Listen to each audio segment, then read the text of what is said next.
Ahí vamos. Perfecto. Bueno, la verdad que para mí es un verdadero honor estar conversando con ustedes un viernes. Les agradezco mucho a ambos. Como mendocino exiliado, siempre es muy lindo volver a la Universidad Nacional de Cuyo. La última vez que estuvimos fue en el 2015 en el Congreso, allá con Lara, con varios colegas.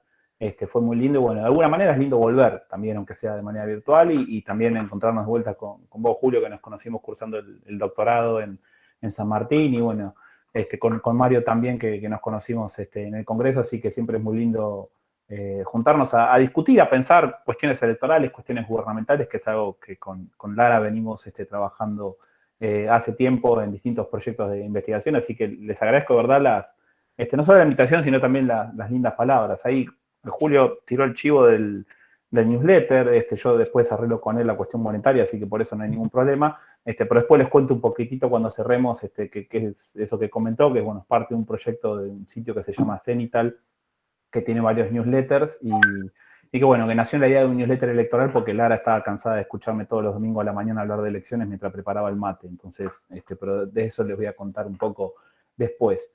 Yo soy un poco preso de los PowerPoints y de los gráficos, así que si me permiten voy a estar compartiendo algunas cositas que he venido compilando sobre coaliciones electorales más que nada. Voy a centrarme en la dimensión electoral de las coaliciones y hablar un poquito de cómo viene la competencia política en Argentina en los últimos años y por lo menos cuál es una visión que vengo desarrollando y que vengo teniendo con otros colegas, que estamos en una nueva fase del sistema partidario. Yo, si mal no recuerdo, hace un tiempo, en pandemia uno pierde la noción del tiempo, y no sé si fue hace poco o hace bastante, pero estuvo Charlie Barreto conversando con ustedes en esta misma materia, si mal no recuerdo, y a partir de los trabajos de Charlie, que habla de las etapas del sistema partidario, otros colegas también, Juan Manuel Naval Medina, Miguel de Luca, Andrés Malamud, hablan de etapas de fase del sistema partidario, y partiendo de esa idea creo que estamos entrando en una nueva etapa del sistema partidario argentino,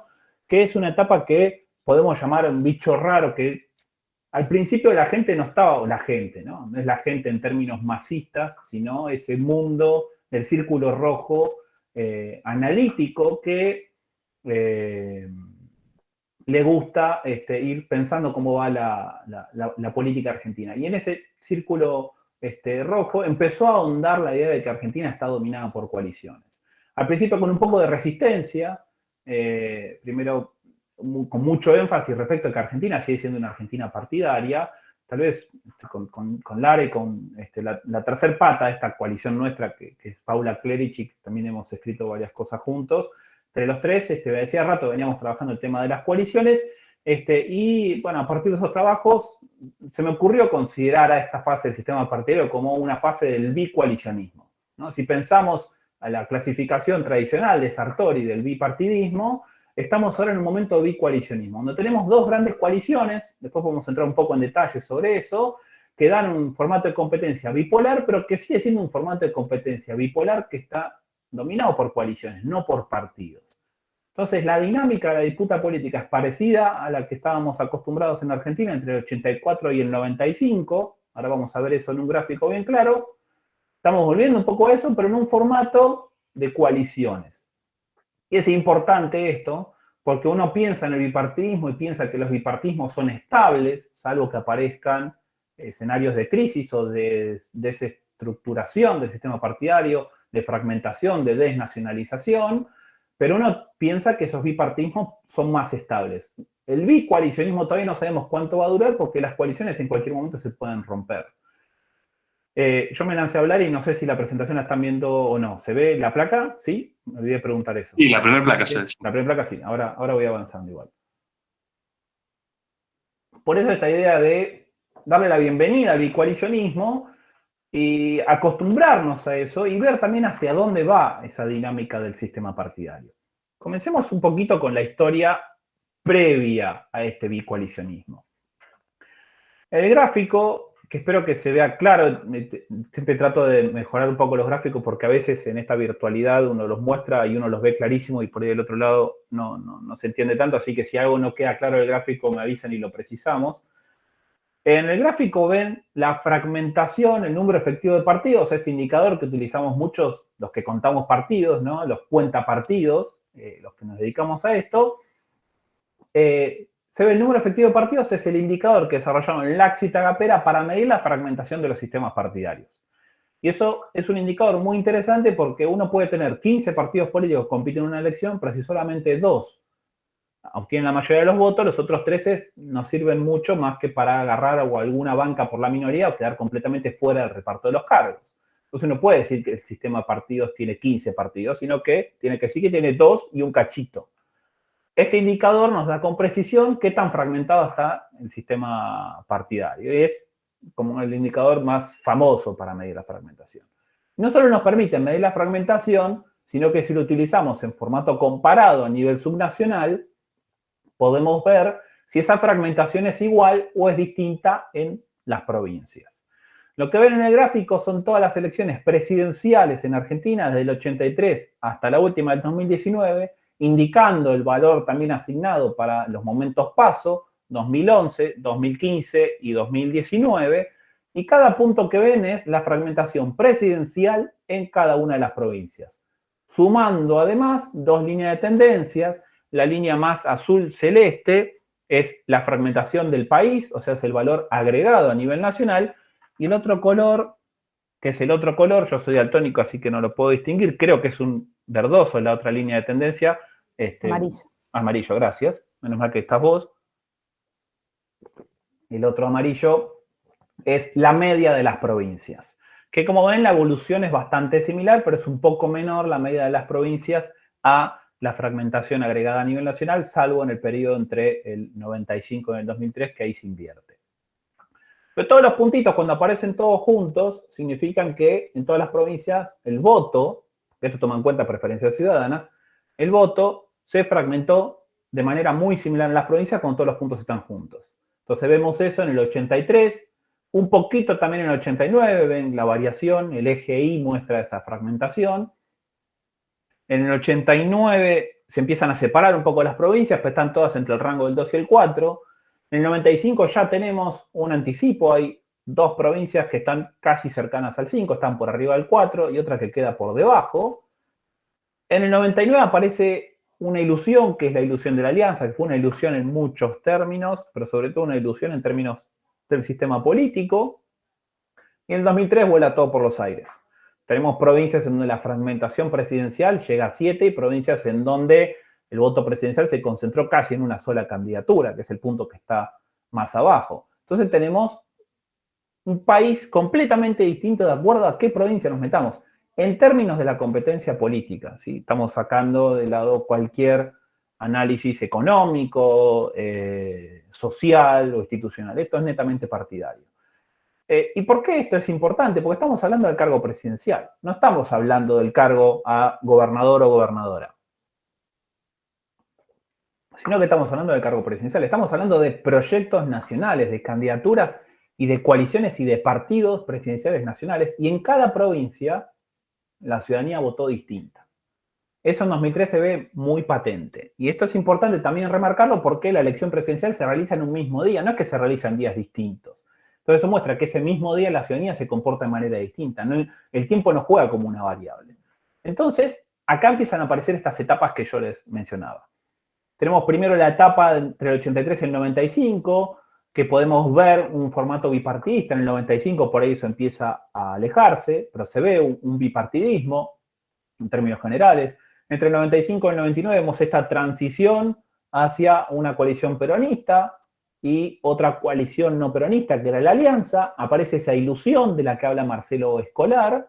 Y en el 2003 ya entramos en una nueva fase, ¿no? Podríamos hablar de una tercera fase, y la primera es bipartidista. La segunda es esa transición con la Alianza, en donde empiezan a aparecer también varios partidos provinciales. En el 95 se empieza a ver partidos provinciales que empiezan a ganar en San Juan, en Tucumán ganan votos, en Salta, Misiones, bueno, varios ejemplos aparecen ahí, Neuquén sobre todo.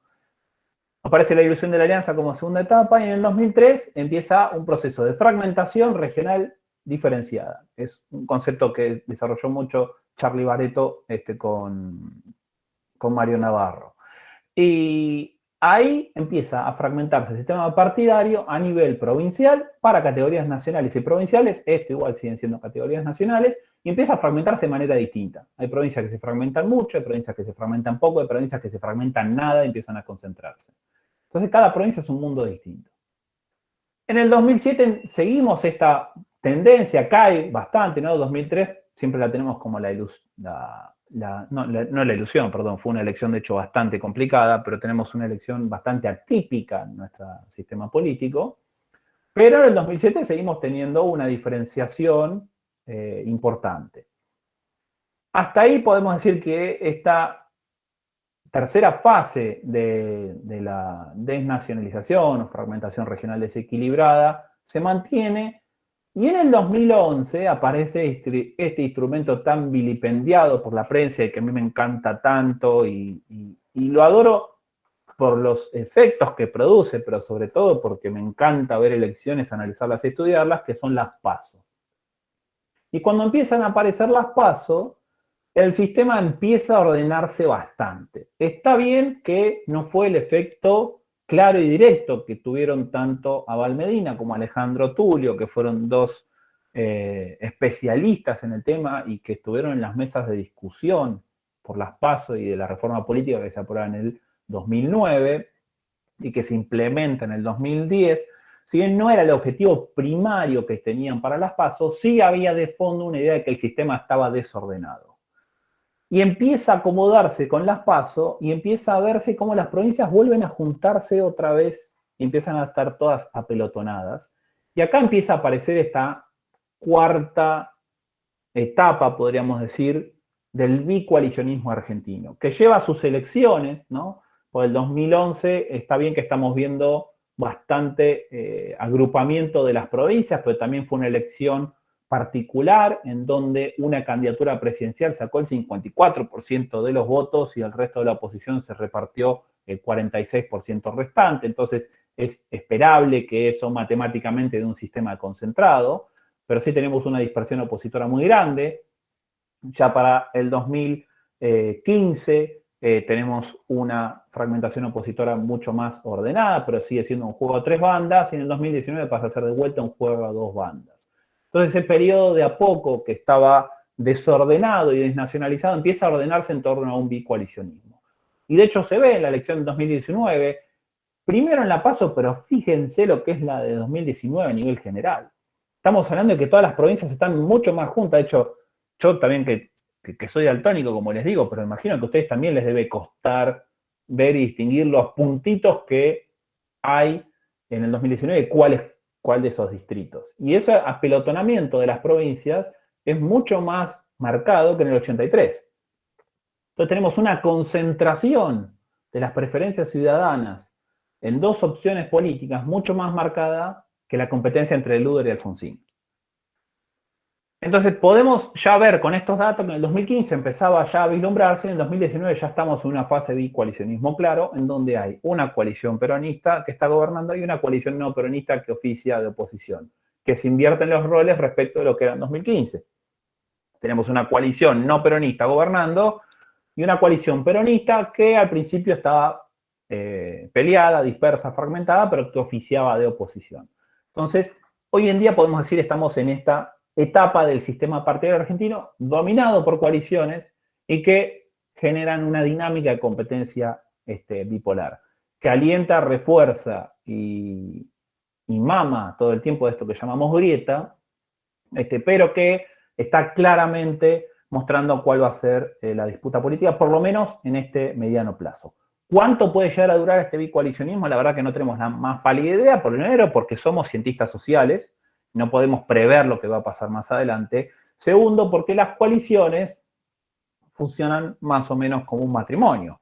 Va bárbaro mientras los socios se llevan bien, pero cuando empiezan a revolearse platos, entonces las coaliciones empiezan a crujir por dentro y los partidos políticos tienen tanto los recursos políticos, institucionales como jurídicos para separarse y armar sus propios acuerdos o competir por separado. Con lo cual, todo esto va a durar siempre y cuando la élite política sienta que le reditúa en términos políticos de acumulación de poder o de conquista del poder y la sociedad también replique esas estrategias electorales con el voto. Entonces, digamos que esto es una fase que no necesariamente va a durar para toda la eternidad, como se pensaba que iba a durar el bipartidismo argentino, y estos datos muestran que no.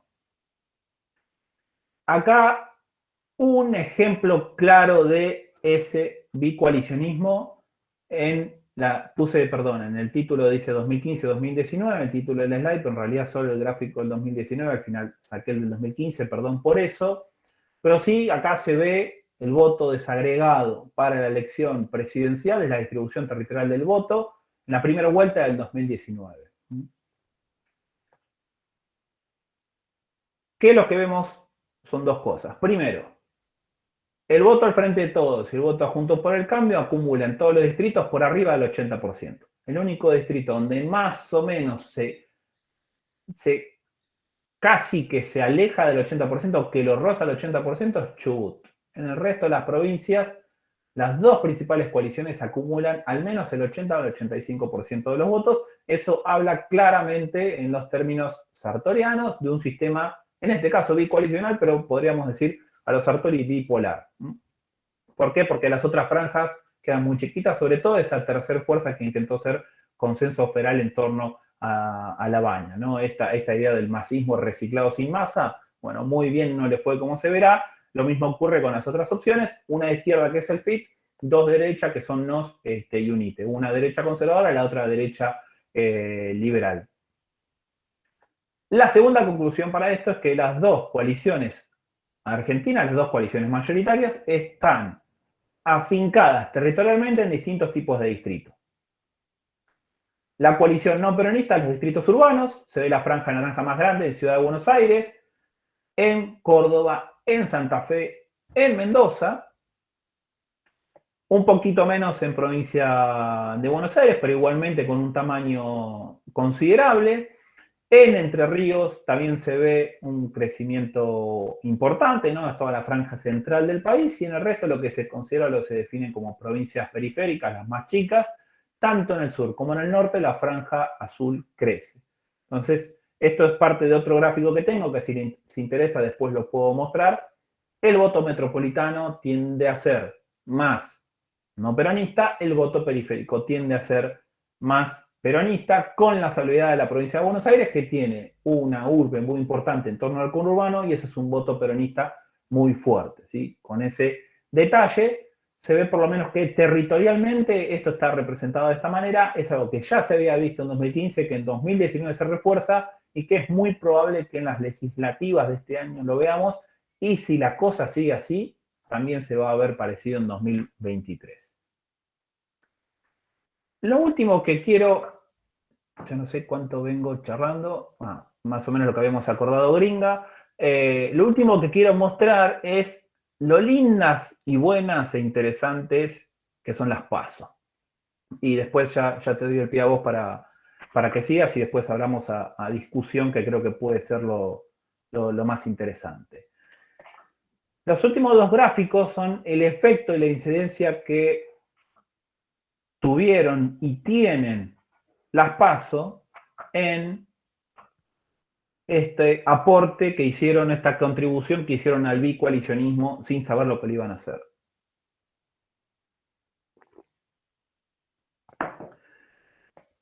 Y el gráfico muestra varias cosas. Primero muestra que este es el gráfico de listas de diputados nacionales, no muestra el voto, sino que lo que muestra son la cantidad de listas presentadas, totales y promedios interprovinciales. Entonces, el promedio de todas las provincias. Los ejes izquierdos muestran las cantidades totales, el eje derecho muestra el promedio interprovincial. Las dos las dos barras de colores distintas, las azules muestran el número de listas totales que se presentaron en elecciones. Hasta el 2009 son todas las que compiten en elección general. A partir del 2011 son las elecciones que compiten, son las listas que compiten en la PASO, y las grises son las que, aclaro, a partir del 2011 la franja azul es la cantidad total de listas de diputados nacionales que se presentan, y la franja gris es la cantidad de partidos o coaliciones que compiten. ¿Por qué la azul es más grande que la gris? Porque como hay PASO, partidos y coaliciones pueden tener en su interior distintas listas que compiten por la nominación para la elección general. Entonces siempre vamos a tener más alta la azul que la gris porque la PASO habilita que haya competencia de distintas listas. Ahora vamos a ver bien esa parte en detalle. Lo primero que muestra el gráfico es que nuestro régimen electoral es bastante bueno con los apoderados de los partidos políticos. ¿Por qué? Porque les da trabajo. O sea, facilita y genera trabajo para los apoderados y los dueños de los partidos políticos. Si uno se pone a pensar los problemas laborales que tenemos en Argentina, lo primero que tiene que ir a hacer es ir a ver el régimen electoral argentino porque permite que cualquiera que tenga ganas de crear un partido político en Argentina pueda hacerlo. Y promueve el trabajo. ¿Qué tipo de trabajo? El trabajo político es agarrar, construir un partido, ir, presentarlo a la justicia y dedicarse a la política partidaria. El régimen electoral facilita ese tipo de cuestiones y es totalmente permisivo para hacerlo y se ve en el crecimiento de las barras, sobre todo entre el año 97 y en el 2007. ¿Con qué coincide eso?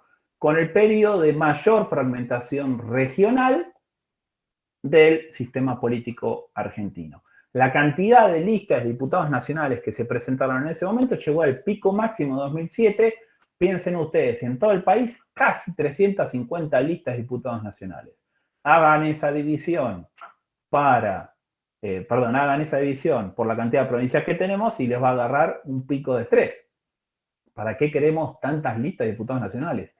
¿Hay tanta fragmentación ideológica en Argentina para que se presenten esa cantidad de listas, para que haya un promedio interprovincial de 15 listas en todo el país? Perdón, no 15, sino un poquito arriba de 14. A mí me parece un poquito una exageración de que haya 14 visiones distintas, sobre todo en una elección que era una elección presidencial, porque la de 2007 coincide con la elección presidencial. Entonces, lo que muestra esto es que el régimen electoral argentino es bastante permisivo y alentador para construir partidos políticos y que se presenten a competir por cargos nacionales. Después nos podemos meter en el detalle de por qué pasa eso. ¿En qué momento empieza a ordenarse todo esto? Y acá es donde aparece la bondad de las PASO, y a partir del 2011. Fíjense cómo el promedio interprovincial empieza a caer. ¿En qué momento? En la elección general. El 2011 más o menos se estabiliza en torno a los valores que había en el 83 y en el 85. Si ven la línea naranja, más o menos tiene la misma ubicación en el 2011 que en el 83, 85, 87, 89, que era el momento de normalidad partidaria, o no normalidad, sino de bipartidismo argentino. Se presentan ese valor para la elección de PASO y cae para la del 2011. ¿Qué hacen las PASO? Funcionan como un filtro. Separan los partidos y las listas que son efectivamente importantes para acceder al reparto de cargos públicos. Y eso es reparto de bancas, de gente que va y se sienta en el Congreso Nacional y decide por nosotros, por un lado, y por otro lado es cantidad de listas que después de eso van a recibir guita, reciben plata, porque el financiamiento público es un principio del Estado argentino, sostiene a los partidos políticos, hay un financiamiento de campaña y un financiamiento del fondo partidario. Los partidos que acceden a esos fondos son los verdaderamente importantes. Y acá está la importancia de las PASO. No solo es para dirimir disputas internas, para ordenar la oferta electoral, sino para distribuir efectivamente los recursos entre los partidos políticos que valen la pena. Porque los partidos que no superan la PASO 2 elecciones consecutivas pierden la personería. Eso fue un gran artículo de la reforma política del 2009. Vuelve a crecer en el 2013 porque se presentan varios en la PASO, pero fíjese cómo cae otra vez en 2013. Elecciones de mitad de mandato que tienden a tener a veces mucha oferta, mucha fragmentación. Fíjense cómo caen los valores de 1997, el momento en el que se presenta la alianza. Vuelve a crecer en 2015 y vuelve a caer más todavía en el 2015. Vuelve a haber un salto importante en 2017, pero en 2017 la elección legislativa vuelve a ordenarse de valores de 2011-2013. Y lo mismo pasa en 2019, que se asemeja bastante a 2015.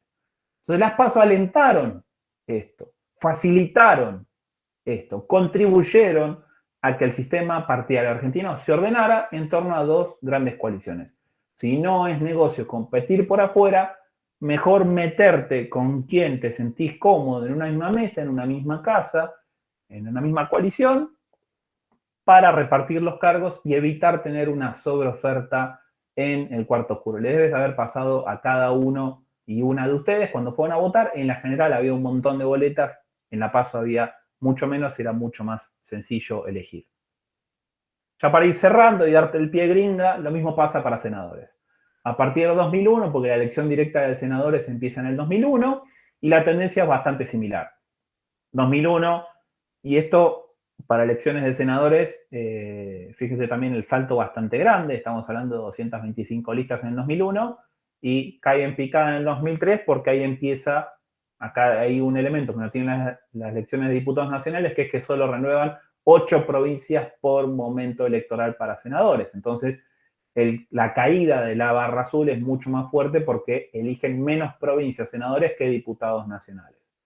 Entonces se mantiene en torno a 100, que sigue siendo un valor alto de listas de senadores nacionales para 8 provincias que elijan. Hagan la cuenta y fíjense que los valores en el promedio interprovincial es bastante parecido. Estamos en 14 en el 2007 el promedio interprovincial. Eligen menos provincias los cargos y el promedio interprovincial de listas es igual a la de diputados nacionales. La PASO ordena todo esto. De vuelta tenemos los mismos efectos tipo electrocardiograma de crecimiento en la PASO, pero caída en la general, y el sistema parece mucho más ordenado. Esto también es importante para el cargo de senador nacional porque es no solo la Cámara que representa a las provincias, es la Cámara más chica que tenemos y es muchas veces la Cámara en la que se juegan definiciones de política pública muy importante para nosotros. Piensen en la 125, piensen en la interrupción voluntaria del embarazo en el primer intento y en el segundo intento, se definieron ambas ahí. Piensen en lo que va a ser una eventual discusión de un proyecto de eutanasia que se está trabajando, de hecho un senador de la provincia de Mendoza es el que está trabajando en el proyecto. Piensen eventualmente en la ampliación de otros derechos, piensen en lo que fue la votación por el reconocimiento de los derechos de la comunidad LGTB. Piensen en todos los proyectos que van a ir a cambiar el status quo, si se definen o no se definen en el Senado. Y cuando empiecen a pensar en esas cuestiones, uno empieza a ver que discutir partidos políticos, discutir coaliciones y discutir los sistemas partidarios, en algún momento entra en conexión con la toma de decisiones que tienen los dirigentes, legisladores y legisladoras sobre nuestra vida cotidiana. Y a partir de ahí empezar a pensar en el bicoalicionismo, en el sistema de partidos y sobre todo en la competencia política empieza a cobrar un poquito más de sentido. Bueno, eso era todo lo que tenía presentado. Esto después lo puedo volver a mostrar si están interesados e interesadas. Y gringa, cumplí. Media hora te había dicho, así que te dejo el pie para vos para que digas cómo podemos ordenar todo esto, que ya son despelote. No hay solución, chao, gracias. No, gracias. Como hacemos siempre, Facu siempre trabajó con las coaliciones como una variable dependiente, ¿sí? Cuáles son, o qué cosas o qué elementos de la realidad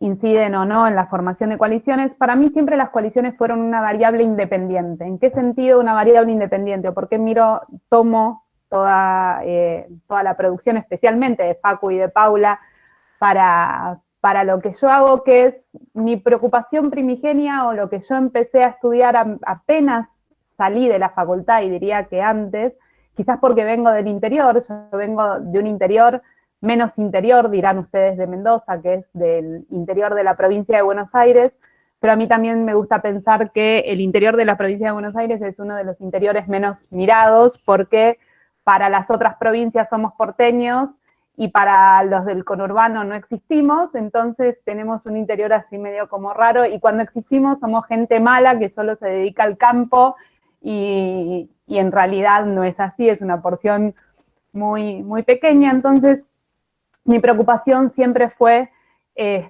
cómo lográbamos desarrollo económico con equilibrio territorial en un país federal, mirándolo desde la ciencia política.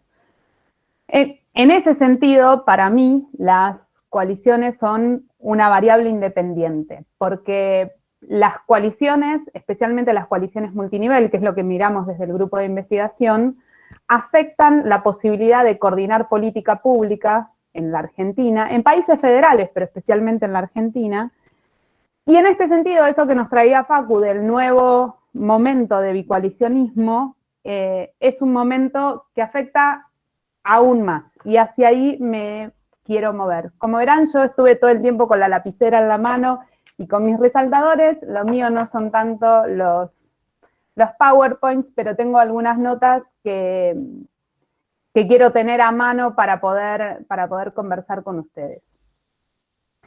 Voy a empezar no por las coaliciones, sino por el desafío de la gobernabilidad, ¿sí?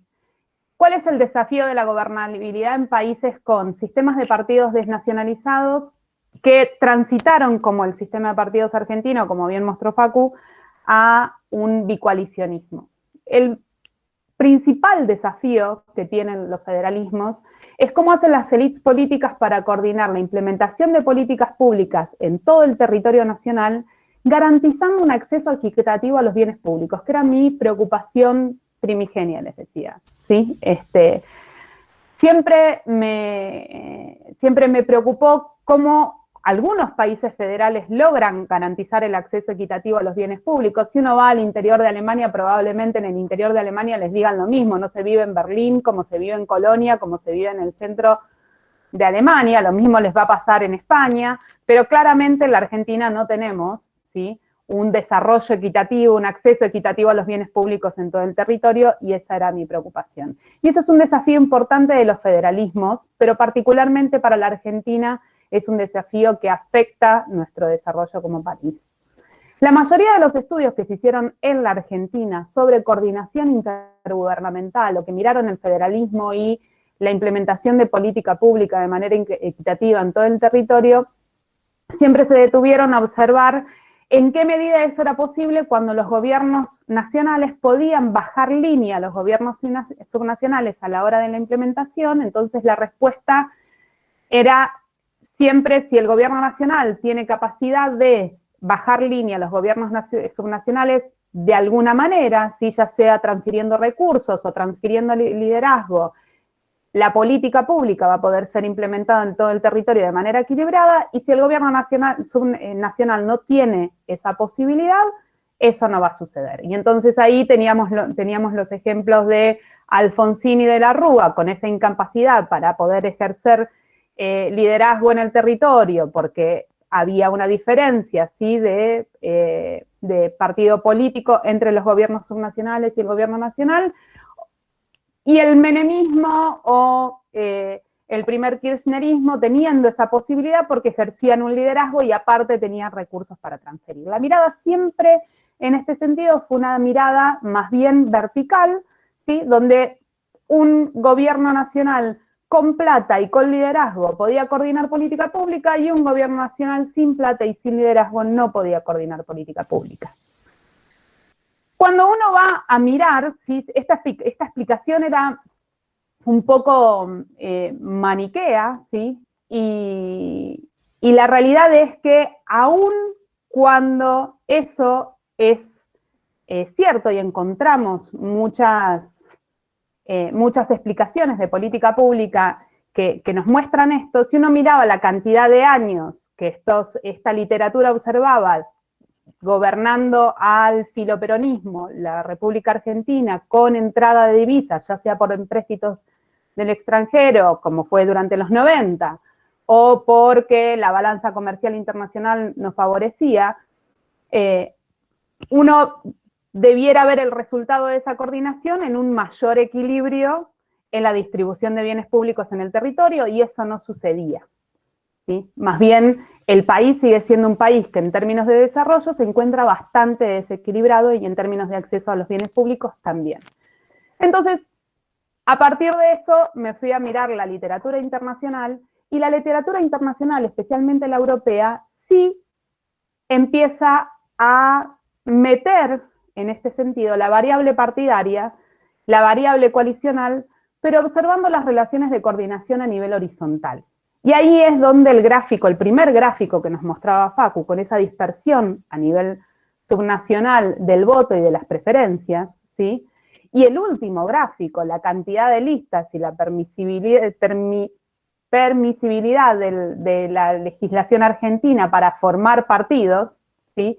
Yo lo escuchaba hablar recién a él y pensaba en esa famosa frase, formen partidos y ganen elecciones, en los territorios a nivel subnacional, eso se lo toman muy a pecho, ¿sí? Y eso tiene que ver con la permisibilidad de nuestra legislación. Ahí es donde la mirada horizontal empieza a tener sentido. ¿Y qué es lo que dice la mirada horizontal sobre coordinación?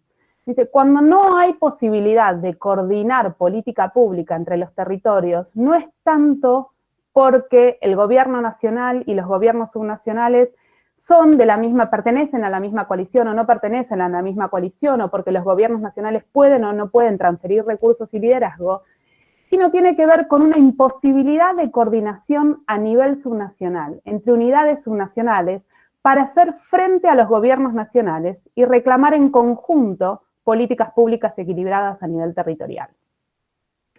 Siempre hay una historia con las provincias. Hay una imposibilidad en los territorios subnacionales de presentarse como principal agente, dice la teoría, ¿sí? Como principal colectivo frente a la gente que es el gobierno nacional. ¿Qué trae la teoría en este sentido cuando empieza a hablar de coaliciones?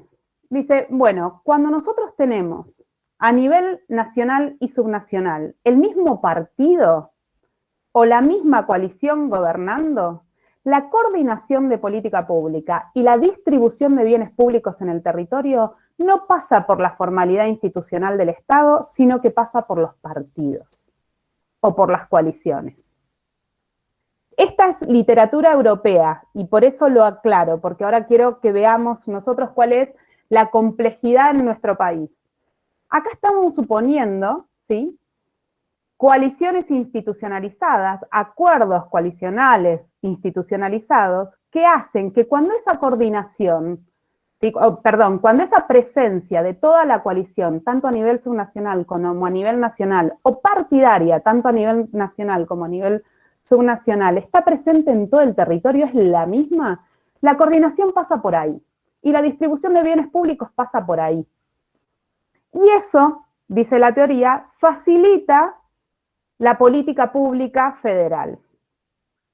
Cuando son de distintos partidos o las coaliciones que gobiernan a nivel subnacional son diferentes a las que gobiernan a nivel nacional, hay una mayor probabilidad de que la coordinación se institucionalice en otros ámbitos distintos de los canales partidarios o distintos de los ámbitos de negociación partidaria, como son las legislaturas, y crecen, ¿sí?, aparecen estas instituciones de coordinación que en la Argentina son los consejos federales, que en Canadá son los consejos federales de ministros, y hay símiles en todos los federalismos. Toda esta teoría, ¿sí?, lo que está suponiendo es que los acuerdos entre las coaliciones, entre los partidos, perdón, que integran una coalición, son acuerdos que están formalizados y que son respetados por todos los actores. Y acá es donde la política argentina comienza a meter la cola. ¿Por qué? Primero porque, como sabemos, las elecciones en la Argentina o el ciclo electoral argentino hace que la política electoral, ¿sí?, se dé en dos tiempos. A mí me gusta esta idea de los dos tiempos.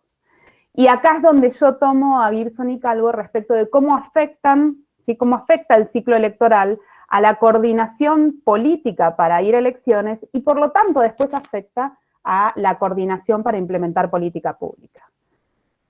Gibson y Calvo lo pintan claramente. Cuando tenemos elecciones presidenciales, lo que tenemos es una concentración de la política pública en los territorios que definen esa elección, que es Provincia de Buenos Aires, Mendoza, Córdoba, Santa Fe.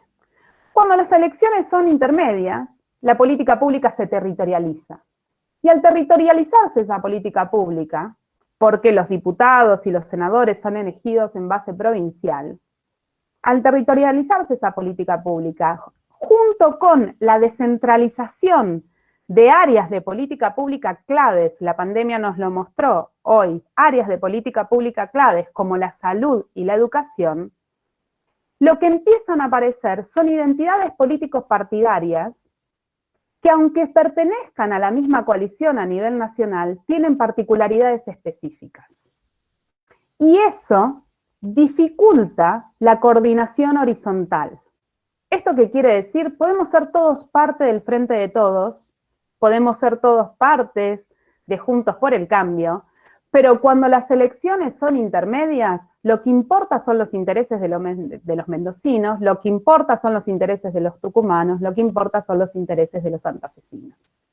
Porque es ahí donde vamos a disputar. Entonces las coaliciones empiezan a tener un problema, no tanto ya de coordinación para integrar la lista, y por eso la cantidad de listas también a diputados, sino al momento de negociar política pública. Si el régimen electoral genera que existan las pymes electorales a nivel subnacional y a nivel nacional, que tengamos elecciones con distintas características cada 2 años. Acá siempre, cada vez que hablo de estos temas, me gusta traer a María Esperanza Casullo, que fue la única que yo vi que públicamente se animó a decir que es imposible tener políticas públicas de largo plazo en un país que cada 2 años está sometido a elecciones nacionales.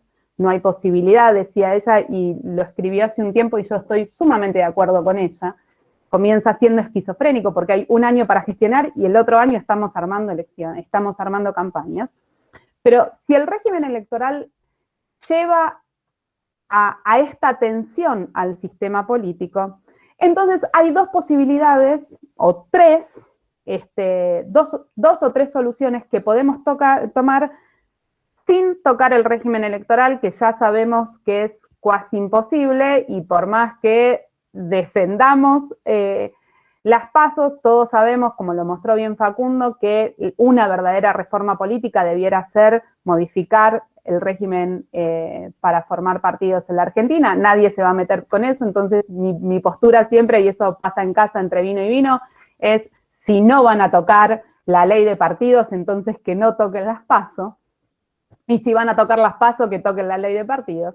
Pero si eso no se puede o es imposible hacerlo en el momento, hay 3 posibilidades de más probable a menos improbable, de manera que las coaliciones multinivel sometidas a todas estas tensiones puedan implementar política pública coordinada en el territorio, porque en definitiva lo único que nos interesa, o por lo menos lo único que me interesa a mí al final del día, es que los ciudadanos en la Argentina, independientemente de dónde hayan nacido, que es fortuito, tengan acceso a los mismos bienes públicos, sin tener que irse del lugar de nacimiento para buscar mejores oportunidades. La primera es la institucionalización de las coaliciones. ¿Esto qué significa? Que las coaliciones tengan acuerdos de política pública nacional y política pública subnacional que respeten durante todo el momento de gobierno. Algo parecido a lo que dice Bollayer para la coordinación de política pública en los países europeos. Uno entra a la coalición, firma un pacto de gobierno, y ese pacto de gobierno tiene carácter nacional y federal, y se respeta. Y si no le gusta al quien le guste, se va, estamos hablando de regímenes parlamentarios, se va y empezamos de nuevo. Pero mientras tanto hay un pacto de gobierno que todos respetan. Eso pareciera medio imposible en la Argentina, no ha funcionado. La segunda es la institucionalización de la coordinación. En Argentina tenemos 39 consejos federales al día de hoy. Uno por área de política pública descentralizada, donde conviven nación y provincias. Esos 39 consejos federales tienen algún grado de institucionalización, pero ninguno, salvo el Consejo Federal de Impuestos, tiene capacidad de sanción para quienes no cumplan con las medidas o con los acuerdos de esos consejos federales. El Consejo Federal de Educación es el más claro ejemplo en los últimos tiempos. Y ahí hay una tensión donde la coalición opositora entró importante. A la mañana se aceptó una medida del Consejo Federal y a la tarde se tomó otra medida diferente.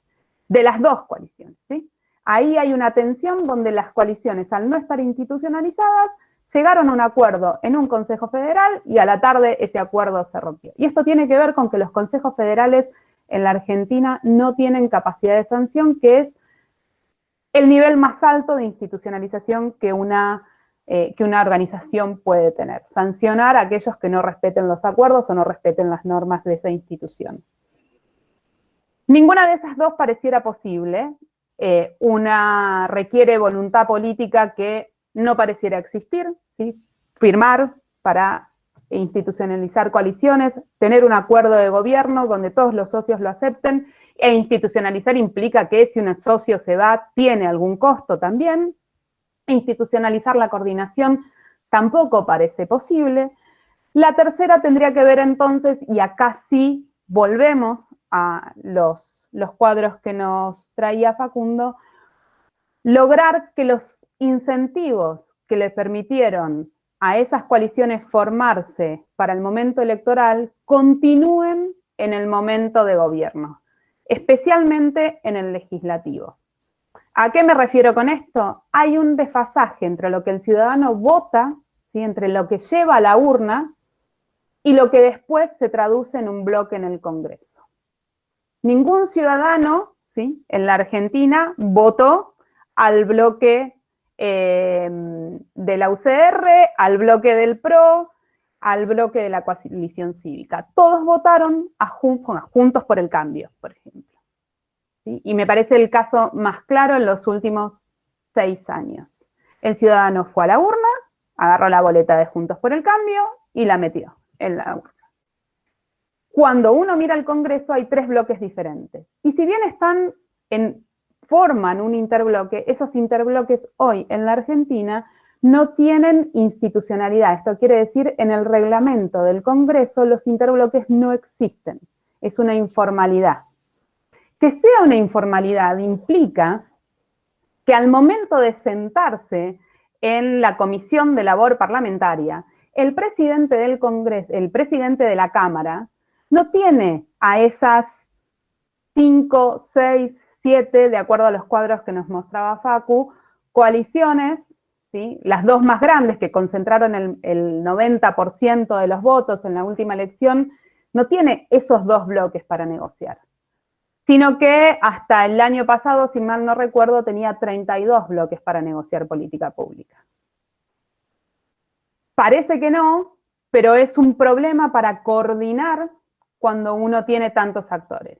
Cualquiera de nosotros sabe que si somos pocos, las decisiones salen más rápido, y si somos muchos, las decisiones tardan en salir. Cuando falta liderazgo, cuando los intereses son contrapuestos, cuando las reglas electorales hacen que las elecciones, momentos de elecciones en 2 tiempos, ¿sí? En el sentido en que unas se concentran en el territorio y otras se concentran a nivel nacional, no tener institucionalización de las coaliciones o institucionalización de la coordinación o la formalización de los interbloques implica en un país federal la posibilidad, que es lo que no sucede, de que la distribución de los bienes públicos a nivel territorial sea desigual y desequilibrada. Y freno acá y habrá preguntas. Por eso no tengo la solución. Gracias, Laura. Bueno, igual con eso de lo que es más probable y menos probable, ahí ya igual diste un pie, ¿no? De por dónde se podría empezar. Uh-huh. No sé si alguien quiere hacer alguna consulta, alguna pregunta.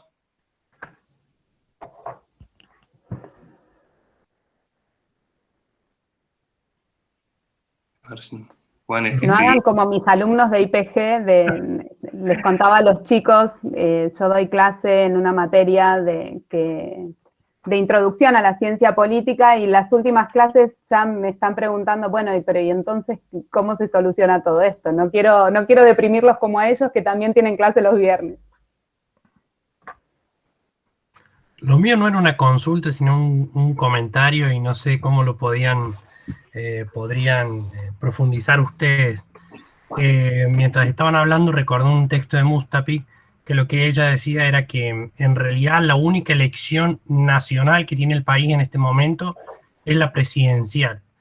porque tanto para los cargos de senadores nacionales como de diputados nacionales, partidos de presencia provincial pueden presentar candidatos y al fin de cuentas ganar y poner legisladores, y eso genera incentivos, ¿no? Como para la fragmentación o la desnacionalización.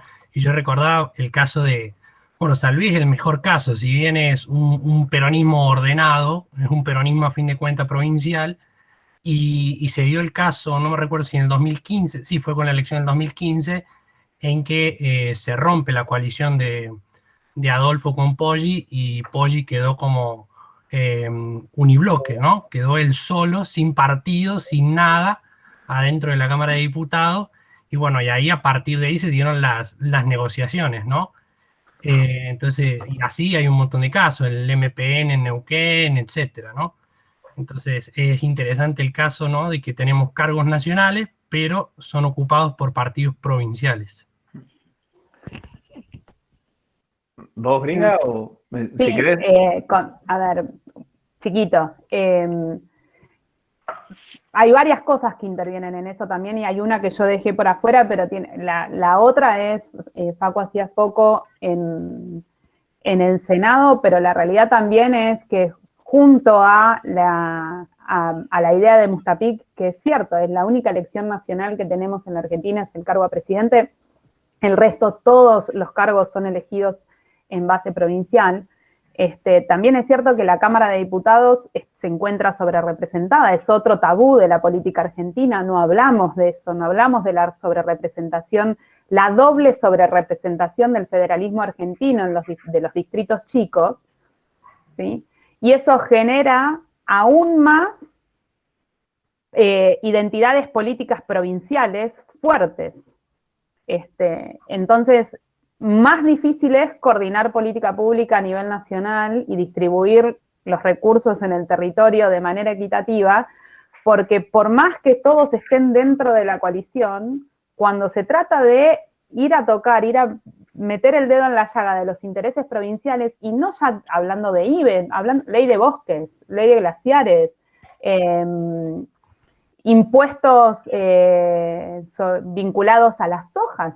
En el 2008 se habló de eso, lo hablaron mucho, especialmente las provincias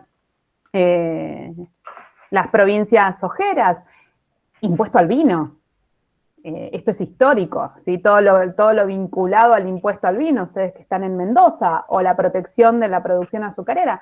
Bueno, cuando vos tenés esa doble sobrerepresentación, lo que haces es incentivar las identidades provinciales. Entonces, y por eso los gráficos de Facu te lo muestran claramente. Es la única elección nacional es a nivel presidencial. Después, para abajo, todo es negociación subnacional.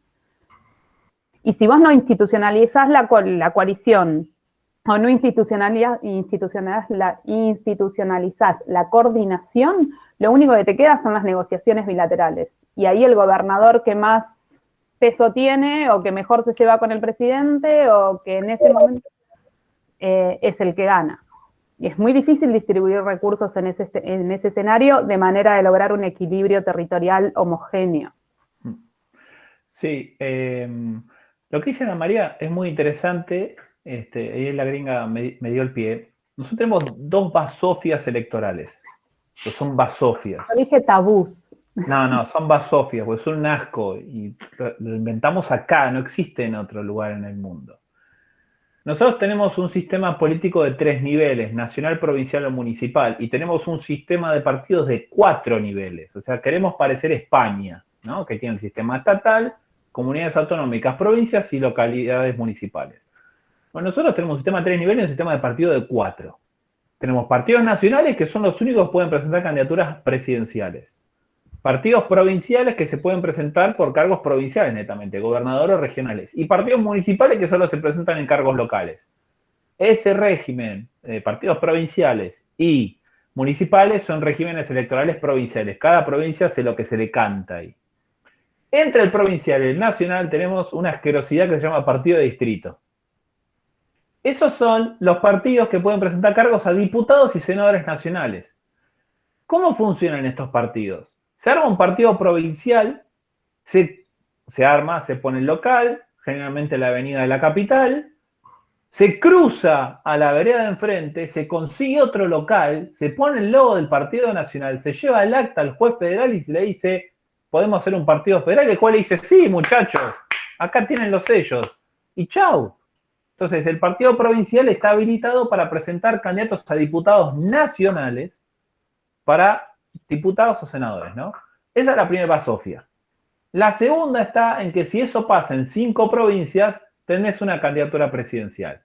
Entonces, explíquenme, y yo no tengo nada con los cordobeses, pero ¿por qué hay un partido municipal de Córdoba que hace 2 elecciones que presenta candidato presidencial? ¿Por qué? ¿Por qué legalmente se puede permitir eso? Y con esto yo no estoy alentando la proscripción, ni que la gente presente sus partidos, ni quiero armar un régimen autoritario, ni me considero autoritario. No estoy alentando ese tipo de prácticas. Pero ¿por qué legalmente se puede presentar eso? ¿Por qué alguien que tiene reconocimiento jurídico en 5 provincias puede presentar una candidatura presidencial si tenemos 24 provincias? ¿Por qué no pensar en poner una vara más alta? Y si no llegás a presentar una candidatura presidencial, metete y gana la interna en otro partido o en una coalición. Pero vos podés presentar candidatos a diputados nacionales teniendo un partido provincial, cruzando la calle, abriendo otro local, y el juez federal ahí te habilita. Y si eso lo haces en 5 distritos, ya tenés una candidatura presidencial. Hay que discutir esas cosas. Sobre todo porque los límites para presentar partidos nacionales es del 4 por 1000 del padrón. Es bajísimo. En Tierra del Fuego necesitas unos cientos de firmas nada más. Antes eran adherentes, ahora tienen que ser, no es la palabra adherente, ya me va a salir, pero tienen un requisito, la PASO lo que hizo fue elevar la exigencia, pero sigue siendo afiliados. Gente, sí, creo que afiliados pide, sigue siendo una firma de unos cientos de personas en Tierra del Fuego. Entonces, esas son incentivos que son los que creo que levanta el texto de Mustapil que decías, Mario, si no me confundo de texto. Esas son las cuestiones que alientan a que pasen este tipo de cosas. Entonces, hay que discutir esos pisos mínimos. Vos hablás del caso de San Luis. Hay 2 ejemplos que cuando yo hacía la tesis doctoral me llamaron mucho la atención. ¿Saben quién le dio la personería jurídica nacional a Néstor Kirchner para competir? Porque a la hora de inscribirse el Partido de la Victoria todavía no existía, sino que lo hicieron poquito después de la inscripción. Es el mismo partido por el cual Pichetto metió un diputado nacional por provincia hace poco, que es ASEF. Es el Partido Nacionalista Constitucionalista UNIR, que sigue existiendo desde la década 90 y cada candidatura presidencial que quiere competir va a ASEF, se sienta, arregla, no voy a decir a cambio de qué porque esto está quedando grabado, arregla y le da la personería y dice, vos podés competir con tu candidatura nacional. A Kirchner se la dio ese partido que después saltó a Massa y así sucesivamente. Y a Rodríguez Sá, en un momento cuando se quedó sin personería, se la dio Castells, el movimiento independiente de jubilados y desocupados que vino producto de un movimiento social de la crisis del 2001, se convirtió en partido político porque de vuelta genera trabajo la ley de partidos políticos en Argentina, formó un partido nacional y le dio la candidatura presidencial a Rodríguez Sá, que si mal no recuerdo fue en el 2011, creo que le dio eso. Después apareció el partido Es Posible en el 2015 y lo pudieron hacer. Pero si no, le dio esa posibilidad. Entonces tenés que ir a discutir esas exigencias. Yo no estoy diciendo que ni Néstor Kirchner en 2003 ni Rodríguez Sá en el 2011 no podían competir por la candidatura presidencial. Si tenían la voluntad, el programa, los acuerdos, los apoyos, hacerlo, perfecto.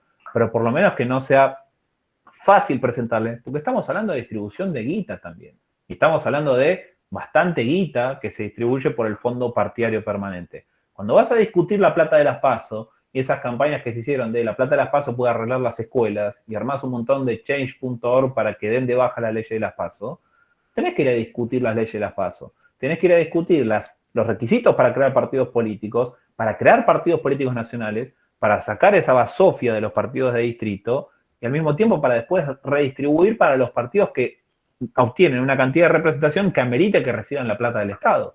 Pues yo tampoco es que estoy en contra del financiamiento público de los partidos políticos, al contrario, creo que es una gran herramienta. Por esos fondos tienen que redistribuirse de la manera que corresponde, me parece. Y ahí es donde tenés que ver la discusión. No sacar la PASO porque la PASO es un gastadero de plata. Tenés que mejorar el instrumento para que el sistema político funcione mejor. Porque si no, después se sienta cualquier personaje en la Cámara de Diputados e historias abundan sobre eso. No solo por cuestiones mediáticas, sino también porque en un momento tienen que levantar la mano, y esas unas 2 manos que te levantan son las que te definen cualquier cambio de status quo, como recién contaba Lara. Está muteada, gringa. Sí, no. Lucas Fabre tenía una pregunta. No sé, Lucas, si seguís por ahí. Había levantado la mano. Sí, acá estoy. Iba a hacer una pregunta que era básicamente si la tendencia a una menor NEP a lo largo del tiempo se trasladaba a una menor cantidad de bloques, pero bueno, creo que quedó respondían que no. Ahí está el problema. Así que reformulé mi pregunta y creé una nueva, que es básicamente un poco más simplista, pero si existen países con altos índices de NEP o altos índices de bloque que estén dentro de los países, digamos, desarrollados o con altos índices de desarrollo humano, etcétera, si tienen ese dato, porque si no, creo que queda claro que la tendencia es tratar de tener una menor cantidad de partidos para lograr acuerdos de largo plazo, etcétera. A ver, que piense ahora, vuelo de pájaro, Bélgica y Holanda tienen una fragmentación alta y tienen índices de desarrollo importantes, con lo cual hay una discusión en la literatura en términos de si el sistema está muy fragmentado o es menos fragmentado, cómo impacta eso en el desarrollo económico, y creo que ahí hay una variable en el medio que a veces se olvida, que es cómo esa fragmentación partidaria es traducida no en fragmentación institucional, y cómo después lo que se fragmenta partidariamente institucionalmente puede ser canalizado por acuerdos de gobierno. Bélgica y Holanda, bueno, Bélgica por ahí no tanto, porque estuvieron 500 días sin gobierno, pero el gobierno siguió funcionando de alguna manera. Pero Holanda es un país que no solo es estable económicamente, sino que ha crecido y hace poco incidió geopolíticamente, porque fue uno de los frenos para el plan de salvataje de la Unión Europea con el paquete del COVID, que era una inyección de dinero muy importante, y Países Bajos, sobre todo Marrute, aglutinó una coalición de votos en la Unión Europea para que hubiera controles y esa plata no se tirara por arriba, porque son países ordenados fiscalmente. Entonces, Holanda es un país con mucha fragmentación. De hecho, también tengo unos gráficos de algunos personajes bastante locos que entran en la Cámara, en el Parlamento de Holanda. Ese fue uno de los ejemplos por los cuales Lara me dijo: deja de hablarme a mí, anda a escribir newsletters sobre elecciones. No, fue Djibouti. Claro, Djibouti. Pero Holanda sería un ejemplo. Otro que te puedo hablar más cerca, Brasil. Brasil tiene el parlamento más fragmentado del mundo, y si bien hoy en día la situación económica, social y sobre todo de salud no es la mejor, Brasil llegó en todo el periodo de gobierno del PT a dominar esa fragmentación, a mejorar sus indicadores de Gini y a jugar geopolíticamente para armar un bloque de partidos en el sur, hasta que después eso saltó por los aires, pero tuvo 16 años, 20 años sostenidos de crecimiento. Chile también es un país fragmentado y tuvo crecimiento, tuvo su límite ahora. Perú sigue teniendo indicadores de crecimiento a pesar de la inestabilidad institucional y niveles de fragmentación muy grande. Entonces, hay ejemplos que esa fragmentación puede ser organizada institucionalmente, y la clave pasa por lo que decía Lara, creo, es cómo termina funcionando después el Congreso y si ese Congreso acompaña al presidente de turno o no. Yo voy a hacer una salvedad, o sea, coincido pero no coincido, en términos de crecimiento, coincido pero no coincido. En términos de crecimiento, es cierto que Brasil tiene crecimiento, es cierto que Perú tiene crecimiento, es cierto que Chile tiene crecimiento. Lo que no tiene ninguno de esos tres países, al igual que la Argentina, es una distribución equitativa de los bienes públicos en todo el territorio, que me parece que pasa más por ahí que por el crecimiento. Sí, Holanda, sí, Bélgica, pero la variable que me parece que explica también tiene que ver con la institucionalización de los acuerdos y con el respeto de los acuerdos por parte de los socios de la coalición. Es más difícil en países presidenciales, porque en países presidenciales cualquier presidente puede hacer la gran Macri y una vez que se sienta en el sillón de Rivadavia decir, bueno, y ahora gobierno yo. Ya deben haber pasado por esas materias, y uno sabe que el que se sienta en el sillón de Rivadavia puede al día siguiente darle la espalda a la coalición y eso va a depender de cuál sea su relación con el Congreso y qué tan fragmentado esté ese Congreso. Quizás la solución en esto que venía diciendo Facu de ir a tocar esas basofias, que a mí me gusta decir son los grandes tabús de la política argentina, porque uno no va a ver una discusión sobre eso nunca en los diarios, ley de partidos, o qué horror los partidos de distrito, la tapa de los diarios nunca está. Quizás se puede generar un incentivo que no implique tocar la ley de partidos, y sí incentive a que esas coaliciones electorales se traduzcan en interbloques en los congresos, que es la formalización de los interbloques. Uno puede decir, bueno, no toco la ley de partidos porque eso va a ser difícil, los acuerdos que hay que tener son casi los mismos acuerdos que hay que lograr para tener una ley de coparticipación en la Argentina, es imposible en el mediano plazo, bueno, discutamos el reglamento especialmente de la Cámara de Diputados en este juego de doble sobre representación de las provincias chicas. Si vamos a tener porque también eso es medio imposible, ir a decirle a Tierra del Fuego o ir a decirle a Formosa, bueno, mirá, vos tenés 5 diputados, pero ahora en realidad te toca 1, vas a tener que dejar 4, no vas a tener los votos en el Congreso para reformar eso. Entonces, la solución de mediano plazo y de menos costes podría ser institucionalizar las coaliciones en los bloques parlamentarios. Sustento por el Juntos por el Cambio se va a quedar en el interbloque por Juntos por el Cambio. No va, porque si no se entra en Ciudad de Buenos Aires, ¿no? Quienes entraron por Juntos por el Cambio después arman un bloque distinto que suma más, que no tiene nada que ver con esa coalición por la que entraron. Y ahí hay también una cuestión vinculada a la transparencia electoral para con el ciudadano. El ciudadano vota una coalición y después cuando va al Congreso esa coalición no existe, se esfumó. Sí, de hecho... Un comentario ahí a ver si... que me parece que puede ser interesante, porque en no menor medida esto que señala Lara, podríamos pensarlo en términos de disciplina partidaria al momento de ordenar votaciones en los recintos y que esas votaciones puedan ir por detrás de proyectos de política pública con cierta estabilidad. Y la disciplina partidaria la podés tratar de generar a través de mecanismos institucionales, pero hay una cuestión que quizás antecede o al menos quizás es, no sé si exógena al sistema institucional, pero tiene que ver con las identidades político-partidarias. Y cuando vos tenés dinámicas coalicionales con una identidad que se traducen a veces en un liderazgo fuerte, pensemos por ejemplo Cristina Fernández o el kirchnerismo dentro del Frente para la Victoria, en oposición a lo que podría ser Macri dentro de Juntos por el Cambio, cuando existen esos liderazgos políticos, hay toda una dinámica de mecanismos que no están vinculados al sistema institucional, que logran esa disciplina partidaria por otro lugar, por una dimensión más simbólica, podemos discutir bien cómo viene a cuento eso, y qué fuerte es en la Argentina, precisamente en el principal clivaje político argentino, ¿no? Cómo el peronismo logra esas identidades políticas y cómo cuando está frente a esos momentos de liderazgo puede lograr la disciplina partidaria. Ahí habría que ver los datos, no siempre, pero lo logra.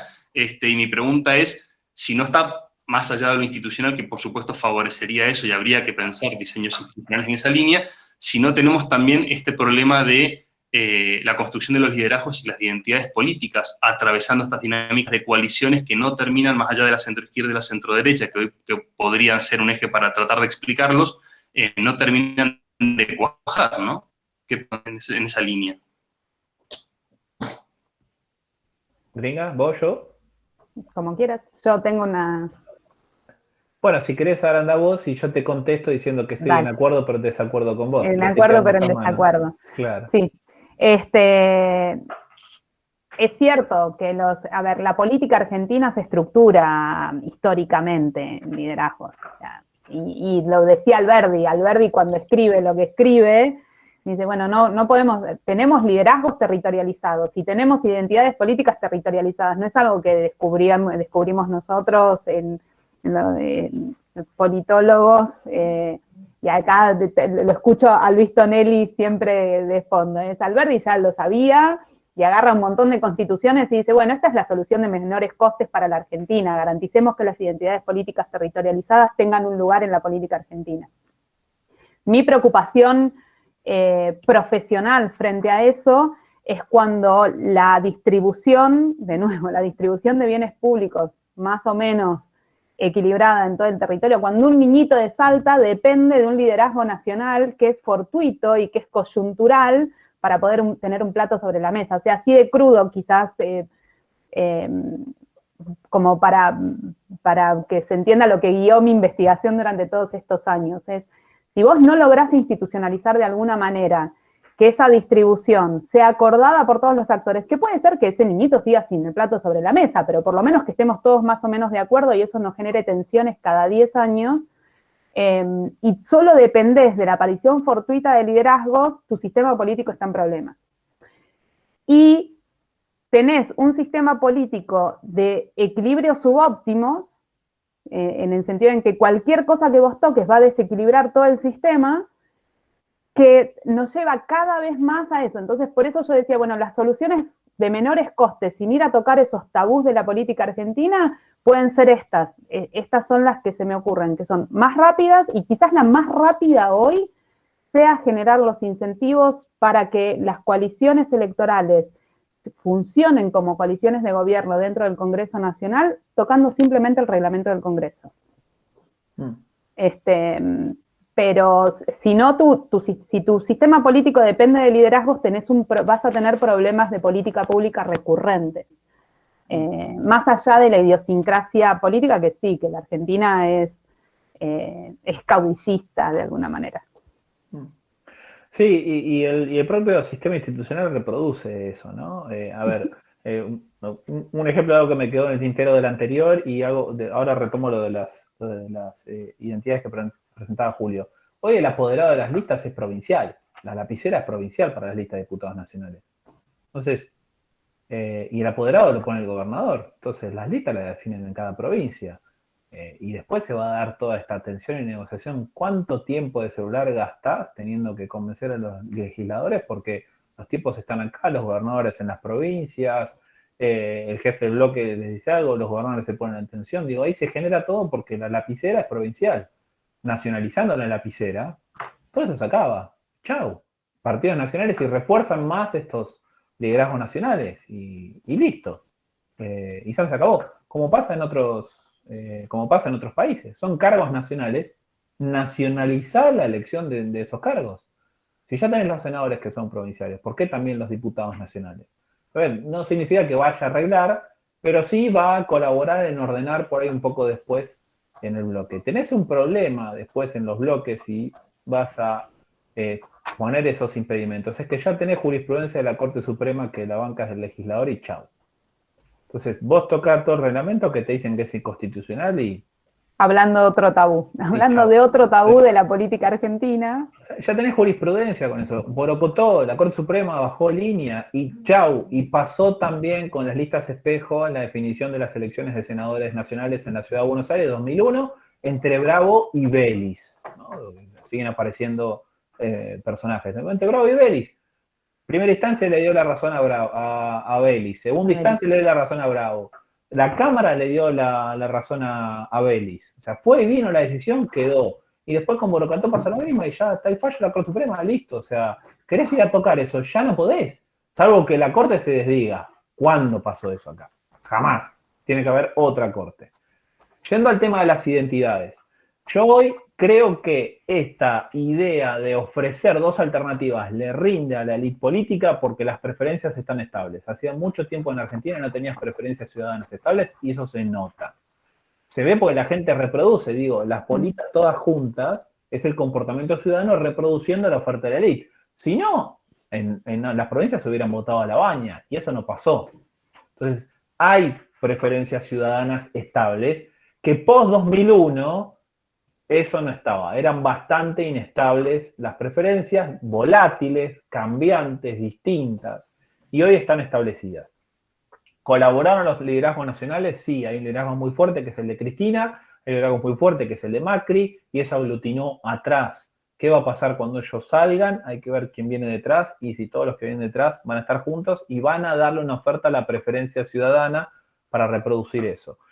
Hay ahí un trabajo muy interesante de Piero Estigui, esta idea de lo alto a lo bajo y la izquierda a la derecha, que creo que aparece vigente, en la elección del 2019 apareció muy claro, y es el Frente de Todos, tenía toda la franja baja libre, no tenía competencia. En el 2015 estaba Massa para el Frente para la Victoria, ahí peleándole esa franja baja, también con estructura, con territorio, entonces ahí había una competencia. Pero el Frente de Todos tiene toda la franja baja de Piero Estigui libre, entonces todo el voto peronista está centralizado en una. Y que no haya diáspora peronista ayuda a que las preferencias se estabilicen. ¿Cuál es el problema que por lo menos yo veo de algunos analistas que están levantando? Y es que empieza a aparecer, por lo menos en la provincia de Buenos Aires, no vi estudios a nivel nacional, pero en la provincia de Buenos Aires empieza a aparecer un 20% de ni-ni. Y no es ni-ni que no estudia ni trabaja, como es el indicador que se construye a nivel socioeconómico. Es ni-ni que no es ni peronista ni macrista. Y ahí tenés una cantidad de votantes desafectados por la experiencia de Juntos por el Cambio y que no están muy convencidos de lo que está haciendo el Frente de Todos. ¿Quién va a capitalizar eso? La última encuesta que mostró Diego Reynoso de las POP muestra que todos los dirigentes argentinos tienen una cantidad de identidad o de valoración negativa lo suficientemente importante para que nadie pueda capitalizar eso. Ni siquiera Esper, ni siquiera Milei, que son los tipos que para mí son peligrosos para este sistema, porque son tipos antisistema. Para mí son neta y puramente antisistema. Es un Beppe Grillo italiano, es un Fujimori en su momento en Perú, es un Bolsonaro. No digo que tengan las mismas ideas y no quiero entrar ahí en una discusión tuitera, pero son tipos que fueron contra el sistema. Todos los mencionados, y Esper y Milei son tipos que van contra el sistema, no quieren al sistema, y quieren ir a chocar contra el sistema, y yo creo que quieren ver el mundo arder. Entonces, lo único que a mí por lo menos me deja tranquilo es que ese porcentaje no parece estar capitalizándolo una identidad antisistema, que sería lo peligroso en Argentina. En algún momento va a decantar por algún mal menor, que serían las coaliciones no mayoritarias, o eventualmente será un no voto, un apático, o se dispersará en otras opciones. El problema de acá en adelante, en términos de identidad, es que ese 20% siga creciendo, porque sigue desencantado con la experiencia de Juntos por el Cambio, que se haga más nacional esa falta de identidad, y ahí no te digo que vas a tener una situación de 2001, pero en 2001 ya vivimos una situación de desencantamiento con la política, que no necesariamente tiene que traducirse institucionalmente en lo mismo del 2001, pero sí hubo un desencanto con la política. Y creo que el valor post-2001 es que la estabilización del sistema fue con una revalorización de la política. Yo creo que esas son las cosas que tenemos que prestar atención en términos de identidad. Sí, y hay un bocadito. Una de las funciones fundamentales de la política es estructurar las preferencias de los ciudadanos. La política hace eso, la política estructura preferencias.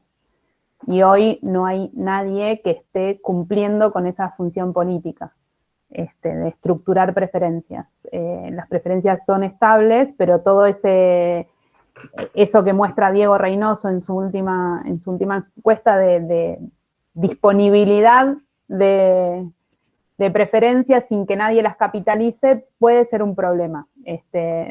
Personalmente me parece que es un problema para la política argentina en esto, ¿no? En un sistema que ha terminado siendo un sistema de equilibrios subóptimos funcionales a la política, disfuncionales para la política pública.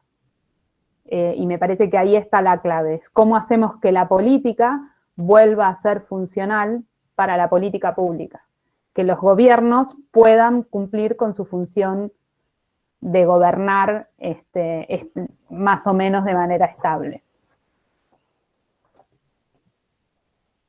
Bien, muchas gracias. ¿Alguien más tiene algún comentario, una pregunta? Y no, si Lara los deprimió. Ahora van a dejar ciencia política, se van a ir a estudiar abogacía o arquitectura, Julio, fíjate. Al contrario, el desafío es enorme. Y para Lucas, que preguntaba, cuando en tu pregunta, perdón, hay un libro que te va a interesar, Lucas, que se llama El tamaño de las naciones, de Alexina, que es muy teórico. Él hace un cálculo matemático de cuál es el tamaño que es ideal de una nación, la cantidad de población ideal y cómo tiene que estar distribuido, pero esa idea teórica puede empujar diseños institucionales más equilibrados.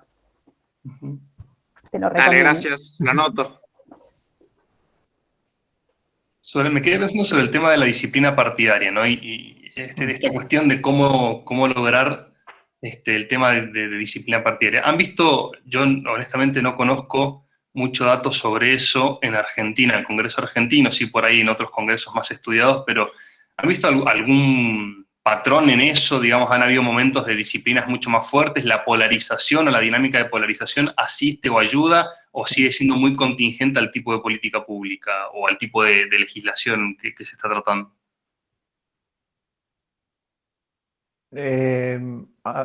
Vos, Gringa, ¿tenías una respuesta ya? Si no...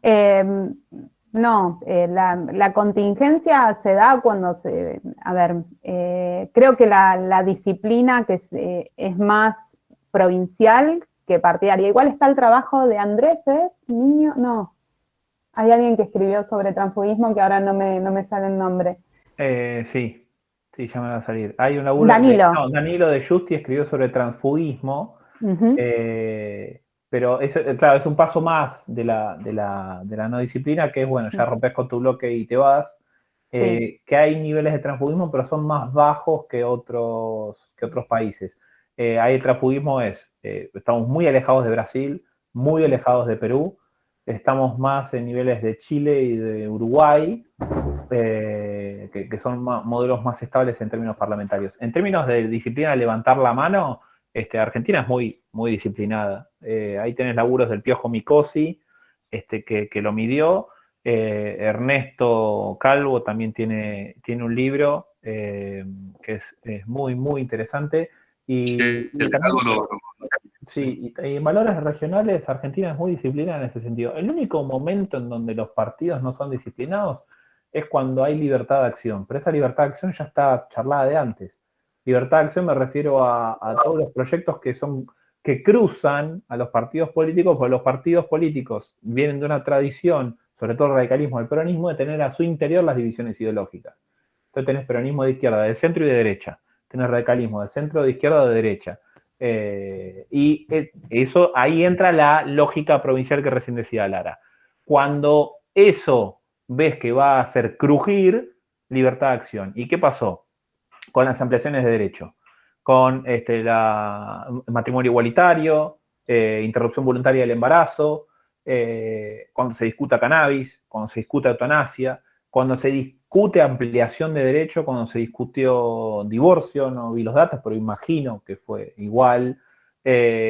Ahí se rompe la disciplina en términos partidarios, pero es ya dicho de antemano, es bueno, hay libertad de acción y cada uno vota de acuerdo a las provincias. Entonces, no tenés disciplina partidaria, pero tenés disciplina provincial. Si la provincia es celeste, hombres y mujeres levantan la mano para votar en contra. Si tenés provincias verdes, por hablar de los clivajes de hoy en día, diputados y diputadas levantan la mano para votar a favor. Salvo los casos de provincias en donde tenés una magnitud grande, eso te traslada en un bloque provincial grande, y ahí puedes llegar a tener diferencias. Ciudad de Buenos Aires, Mendoza, Córdoba, Santa Fe, provincia de Buenos Aires. Algo que hablaba Lara de la distribución de bancas en la Cámara de Diputados. Hoy a Tierra del Fuego le corresponde 0 diputados. Tenés que cambiar la asignación por ley. Ahí hay un trabajo muy lindo de Diego Reynoso que panea históricamente la proporcionalidad de la Cámara. A Tierra del Fuego le corresponden 0. 0 hablamos. Y tiene 5. Buenos Aires tiene 70 y tiene que tener 100. A la legislatura, o sea, a la Cámara de Diputados en Argentina le faltan 30 diputados que son los que tienen que ir a Buenos Aires. El resto están más o menos como le corresponde. Pero para Argentina está, comparado con otras legislaturas, con menor proporción de legisladores, de acuerdo a la población que tiene, comparado con cualquier otro país, sobre todo los desarrollados. Tenés una línea de tendencia, estamos debajo de la línea de tendencia. Para acercarnos a la línea de tendencia, acercarnos a los niveles que tiene Alemania, que tiene Canadá, la Cámara de Diputados necesita 30 diputados más y se va a quedarse a la provincia de Buenos Aires. ¿Quién te va a votar eso? ¿Quién le va a dar? Ya tenés 70, ¿quién le va a dar 100? O sea, imagínate, la nación dice que La Matanza pone presidente, imagínate si le das 30 diputados más a la provincia de Buenos Aires. ¿En qué se convierte eso?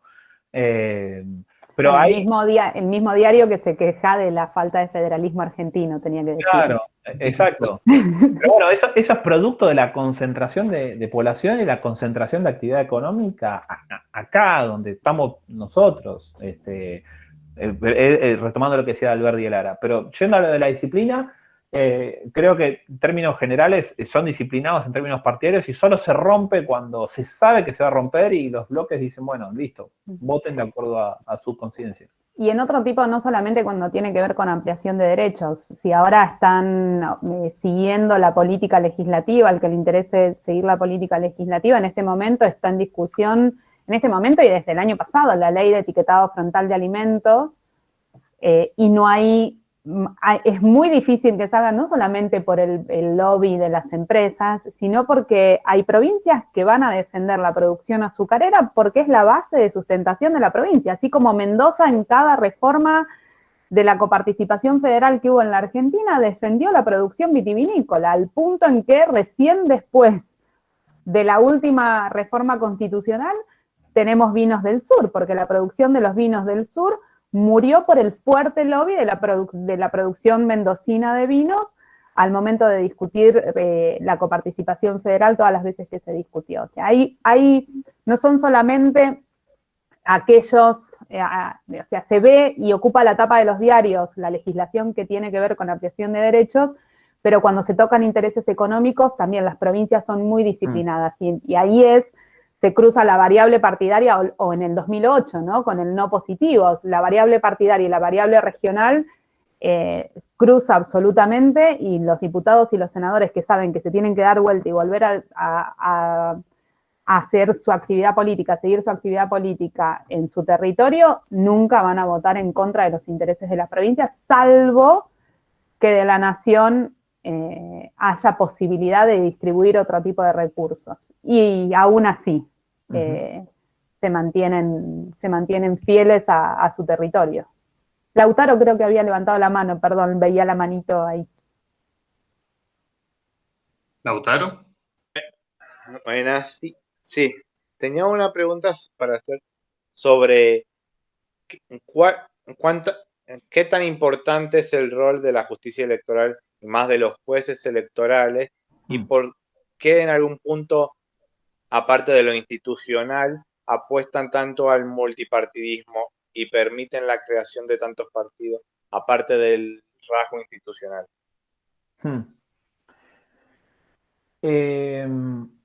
A ver, ahí no es que los jueces dicen, bueno, hagamos quilombo y van a hacer quilombo. El juez cumple con la ley, con lo que le dice la ley. Si le presentan algo que va en el marco de la ley, el juez sella. Chau, el juez tranquilamente podría decir, no, yo quiero velar por la República y no hacerlo, como hace Servini de Cubría. Pero el tema es que también tenés 24 juzgados, tenés una justicia federal descentralizada. Todo el esquema electoral argentino está descentralizado. Los regímenes electorales están descentralizados. La elección de diputados nacionales hasta el 2009 la definían la fecha los gobernadores. Eso no pasa en ningún lugar del mundo, ni siquiera en Estados Unidos. Diputados nacionales, ¿no? Que estamos hablando de un país en donde el federalismo impositivo es muy, muy importante.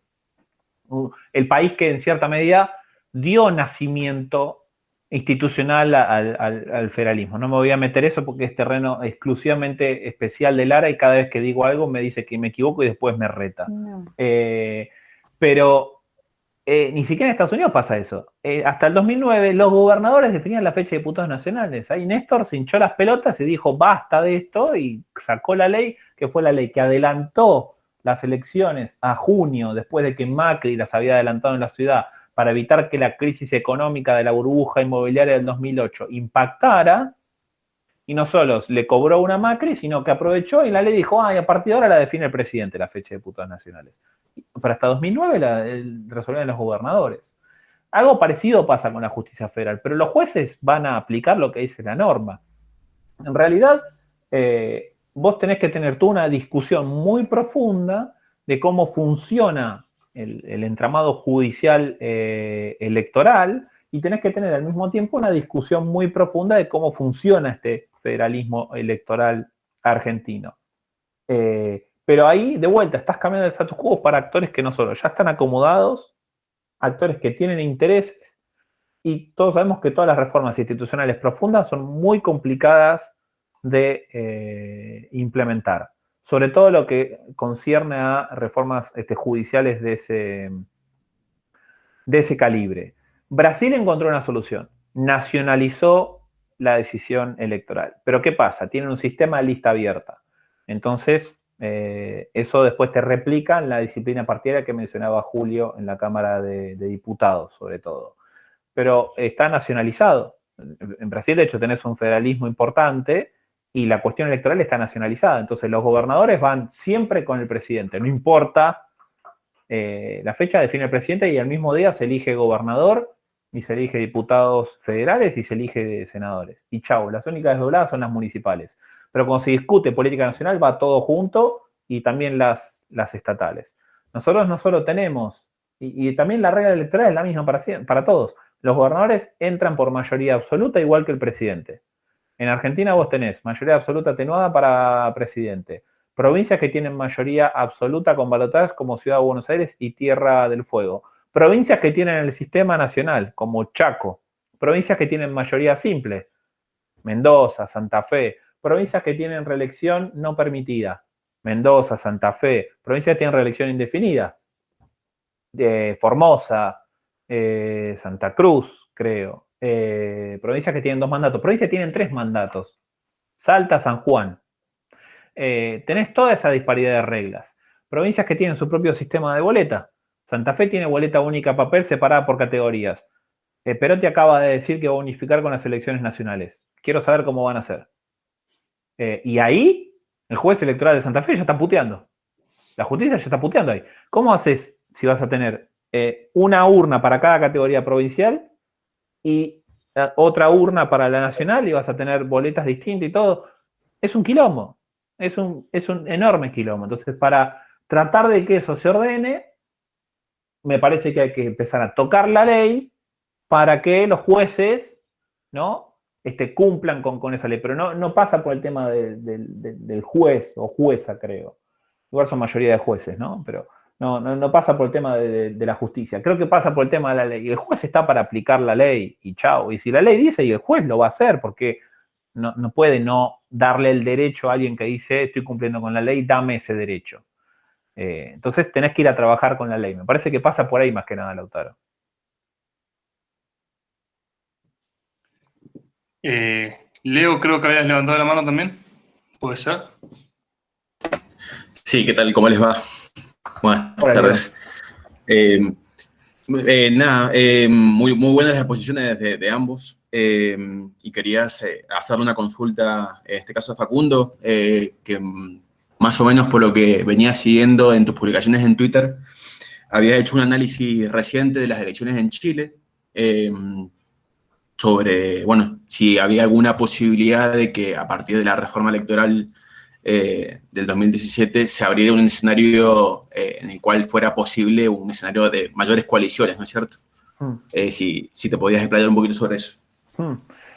Sí, Chile es muy interesante. Chile es muy interesante lo que está pasando todo. Yo te diría que hoy todo lo que pensaste y pensamos sobre Chile, yo escribí un laburo con Charlie Bareto sobre la primera implementación de la reforma del 2017, que creo que es la que te referís, la que aumenta las magnitudes, se vuelve más proporcional el sistema, a esa te estás refiriendo. O sea, Exacto. La que cambia el binominal. Exactamente. Bien. La que cambia el binominal, en cierta medida, desencorseta un sistema político que estaba comprimiendo la disparidad de preferencias ciudadanas. Entonces, socialmente, hay una entrevista muy interesante a Piero Estigui en El País, que le hizo Martín Astarita, que habla de que Chile estaba en un cambio cultural muy importante. O sea, ni siquiera Pierre habla ni siquiera habla de economía, habla de cuestiones culturales identitarias. Y Chile está en un cambio de entidad muy importante que se empezó a traducir en preferencias ciudadanas, pero el binominal lo encorsetaba. Desatando ese corset, se liberaron y hubo una primera transición 2017-2021 a esas fuerzas con la entrada del Frente Amplio, con la caída de la concertación, con más o menos la estabilidad de la derecha, pero se estaba volviendo un juego a tres bandas, pero que el octubre rojo que llamaron terminó pasando por arriba de eso que parecía que iba a ser transicionado, porque Chile todo siempre fue muy transición y tranquila y pautada y pactada, siempre fue una política mucho de elites, y de repente el octubre se llevó puesto todo eso, y hoy lo tenés en una convención constituyente en donde los partidos políticos son los más chicos, los independientes se llevaron puesto todo. Entonces, ¿por qué también traigo a colación esto? Porque la política de coaliciones que veníamos viendo de Chile, no sabemos para dónde va a ir a parar ahora, porque está discutiendo todo el sistema político, Chile. Está discutiendo todo el sistema político a tal punto de que los constituyentes, hay un trabajo muy interesante que hicieron un grupo que se llama 3/5, @3/5, que la página es 3/5CL, que tiene las preferencias de cada convencional constituyente electo en torno al sistema de gobierno que tiene Chile. Y hay muchos que están pregonando por el semipresidencialismo. Entonces, yo hoy la realidad es que no te puedo decir a dónde va a ir a Chile, porque ni siquiera sabemos cómo van a gobernar. Si con un presidente y un primer ministro, o con un presidente o con un sistema parlamentario. Hay constituyentes que están convencidos de que la salida es un parlamentarismo. Porque de hecho la constitución chilena es profundamente presidencialista y le da mucho poder al presidente. El presidente manda el presupuesto al Congreso y si en 30 días no lo votan, es ley. Imagínate eso en Argentina. No hablaríamos de presidentes, hay un monarca sentado, ¿entendés? Y puede mandarte a matar cuando quiera, sería la traducción. Bueno, en Chile el presidente puede hacer eso. Lo que pasa es que la política siempre ha sido una política muy de élite y bastante consensual. Entonces, ¿a dónde puede ir a parar Chile? La realidad es que no tengo la más pálida idea. Sí creo que están discutiendo todo el sistema político, que la concertación o la vieja concertación solo está más o menos sosteniéndose gracias al Partido Socialista. Tiene una candidata presidencial que es muy interesante de seguir, que es de apellido Narváez, si mal no recuerdo. Es una dirigente de una camada joven de dirigentes que creo que está dentro de todo sosteniendo un poco ese progresismo más tradicional. Tenés todos otros movimientos de izquierda nuevos, y después tenés una discusión muy grande en qué pasa con los independientes. A mí es algo que me intriga muchísimo el tema de los independientes, porque no solo ganaron bancas en torno a bloques que ellos se presentaron, sino que también ganaron muchas comunas. De las 345 comunas que hay en Chile, que son los alcaldes, son como nuestros intendentes, los independientes ganaron 135. Y ganaron en las comunas más chicas y medianas, no tanto en las metropolitanas, pero chicas y medianas un montón. Y van a estar encargándose de gestión local. Entonces, creo que se abre un gran interrogante para el rumbo que va a tener Chile en un momento en donde hay también elecciones, porque ahora tenés las de gobernadores, después tenés legislativas y tenés presidenciales. Así que creo que puede disparar medio para cualquier lado, o más o menos acomodarse en torno a ver, las magnitudes que tiene el distrito hace que el sistema sea a tres bandas. Algo de centro, algo a la izquierda y algo a la derecha. Que históricamente Chile ha sido así, siempre tuvo esas preferencias estables y los partidos iban cambiando, pero siempre tuvo una tendencia de derecha, una tendencia de izquierda y una tendencia de centro. Eso es un trabajo muy interesante de Arturo Valenzuela sobre Chile. Y las magnitudes de distrito hacen que sea así, pero en este momento la verdad es que no sabría decirte para dónde puede llegar a disparar todo. Gracias, Facu. Lean el último newsletter de Cenita sobre el tema de Chile. Mario, levantaste la mano. Sí, un comentario, una pregunta, pero antes un comentario. Que vos decís lo del presupuesto. Acá en la Argentina pasa algo más o menos similar, porque a diferencia de Estados Unidos, que cuando no se aprueba el presupuesto empiezan esas cuentas regresivas que tanto le gusta a la CNN y se pueden a discutir, pero acá en la Argentina si no se aprueba el presupuesto entra en vigencia el anterior, se le actualizan y vamos que vamos. Entonces como que también está esa cuestión. No hay posibilidad de shutdown que le llaman allá en Estados Unidos. Pero tenés 3 meses. sí, está bien, pero amplias. Y las cuentas de inversión se pueden nunca aprobar y Sí, vamos, sí, sí. vamos. No, totalmente, estoy de acuerdo con vos. La diferencia está que un mes le das a las dos cámaras para discutir el presupuesto. Imagínate si tenés una discusión. Lo que pasa es que, a ver, los partidos y coaliciones en Chile no discuten mucho el presupuesto porque el consenso fiscal es muy grande. Claro. De hecho, constitucionalmente tenés que tener superávit. Está en la Constitución, pinochetista. Sí, sí. Eso Eso es lo que Tomás Brill dice eso, digamos. Los grandes acuerdos. No, mi pregunta es que, por ejemplo, ¿cómo es que se hace para reformar el tamaño de la Cámara de Diputados cuando resulta que históricamente nunca se reformó la Cámara de Diputados teniendo el criterio poblacional? De hecho, las grandes transformaciones en cuanto a tamaño se hicieron en grandes momentos como de dictadura. Lanuse, Viñones, etcétera, porque las reformas democráticas fueron pequeñitas y se fueron ajustando, pero nunca el criterio censal, digamos, que fue el principal criterio de reforma, nunca se adoptó. Entonces, a mí como que siempre cuando lo pensaba, las posibilidades de reforma, el tamaño de la Cámara de Diputados, son tan difíciles y tan imposibles como, por ejemplo, sancionar la bendita ley de coparticipación federal. No, es como que generan peso y contrapeso y hay tantos actores de veto que se hace tan difícil, ¿no?, reformar eso. Entonces como que, porque vos dabas el caso de Alemania, pero Alemania es una cámara que elección a elección va cambiando su composición. Es variable. Entonces no, de hecho a mí, yo me acuerdo que fue muy chistoso porque cuando mirábamos el Bundestag desde arriba, que se puede mirar, las sillitas son de plástico y hay todos unos rieles.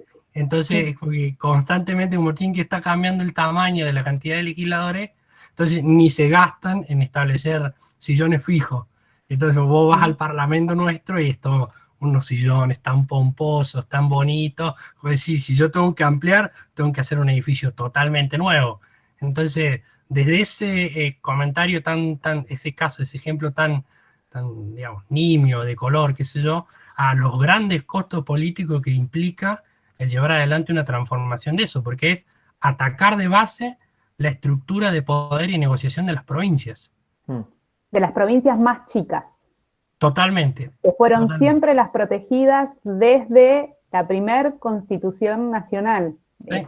Porque yo me acuerdo que me enojaba muchísimo en el 2008 cuando se daba toda la discusión sobre el campo y era... estamos discutiendo lo que discutimos de 1853 a 1862, que es quién se queda con la plata de las exportaciones, quién se queda con la plata de Buenos Aires. No podemos seguir discutiendo, y eso es como, ¿vieron en psicología se habla de la herida paterna? Y cómo es la herida paterna de la República Argentina. ¿Qué hacemos con la distribución de recursos? Y hay que volver un poquito al verde, y vos decías lo mismo, es esta generación de frenos y contrapesos constantes y yolks muy chiquitos, diría la teoría, o sea, la posibilidad de discutir, de cosas que podemos discutir es tan pequeña que quizás lo que tenemos que hacer es empezar a, ser creativos como politólogos y politólogas, ser creativos para ver cómo le entramos al monstruo. ¿Podemos clavarle la estaca en el corazón? No.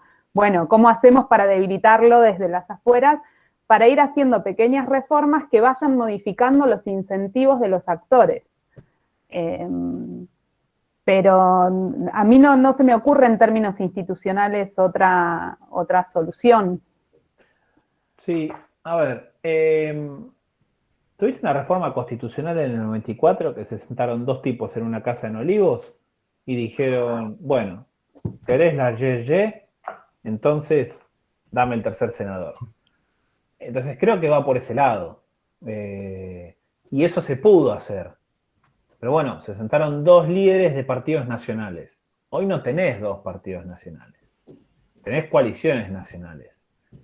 Y si además esos partidos adentro tampoco están respetándose mucho los liderazgos, porque vos tenés una presidenta de un partido que sale a encadenarse a una escuela y nadie del resto del partido la acompaña, o esa misma presidenta que sale a cuestionar al máximo cargo institucional que tiene ese partido, la principal, el mostrador de gestión a nivel nacional para una futura candidatura presidencial, y eso pasa y es alentado por otro lado, entonces también se pierde el valor de pertenecer a un partido, y si hay un líder que está diciendo algo, respetar eso.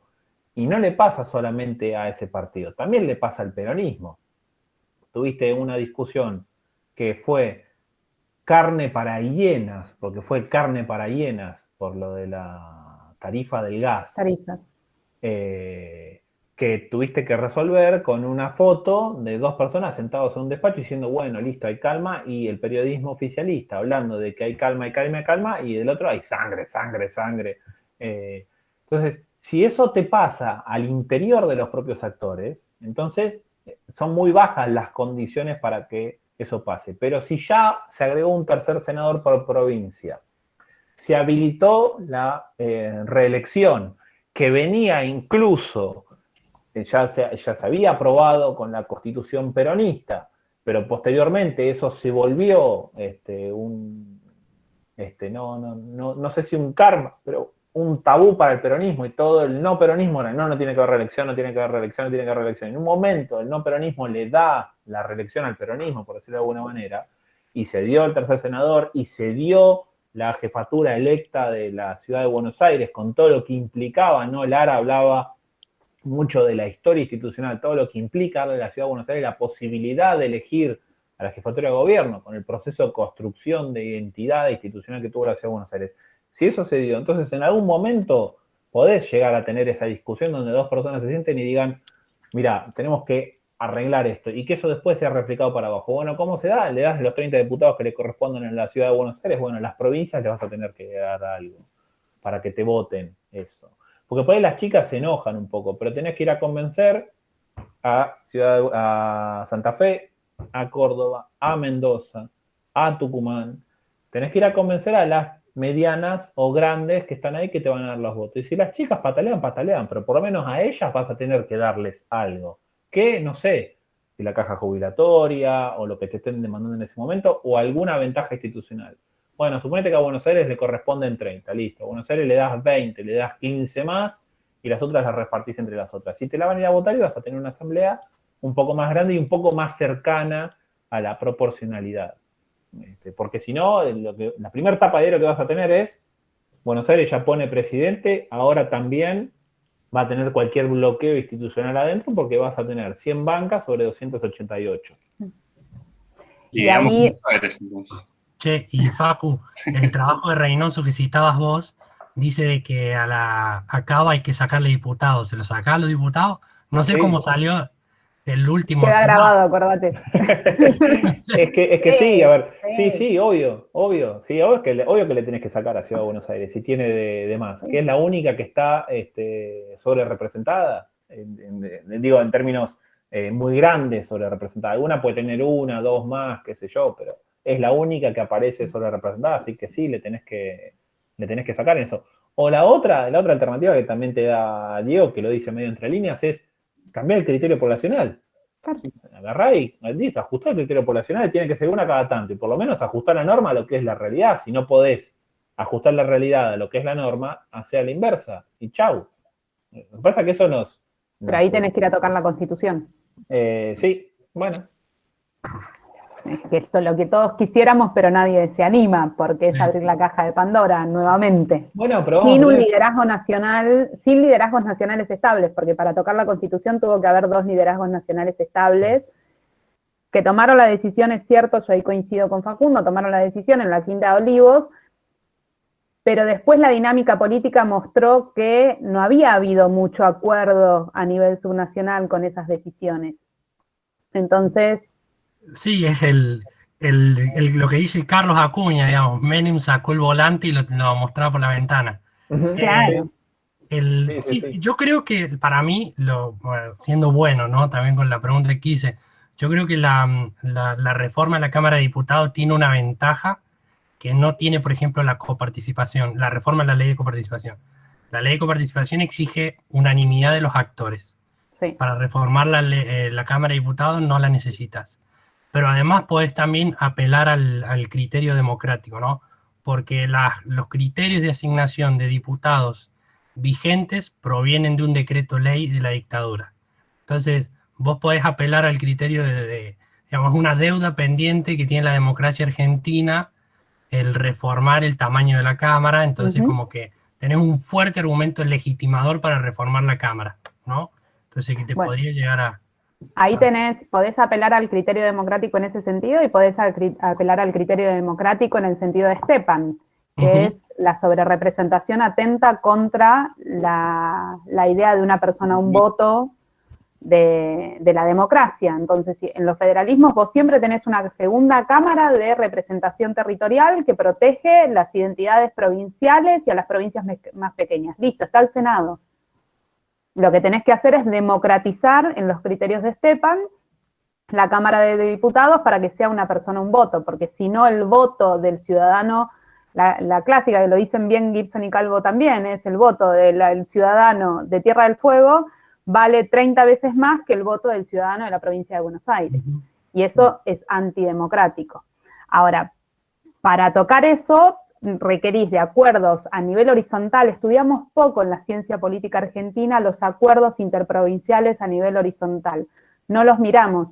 Y mucha de la clave de qué se puede, cuáles son los incentivos para hacer o no ciertas reformas, está en la coordinación interprovincial, esto que decía Facundo, de bueno, que se sienten Mendoza, Santa Fe y Buenos Aires con Tucumán y decidan esa reforma, y eso no es posible. ¿Por qué no es posible? ¿Por qué las provincias medianas no pueden coordinar a nivel horizontal para presentarse ante la nación o entre las provincias chicas con un acuerdo que sea superador? Eso no lo estudiamos en la ciencia política. Hay poco estudio sobre eso, sobre la horizontalidad de nuestro federalismo.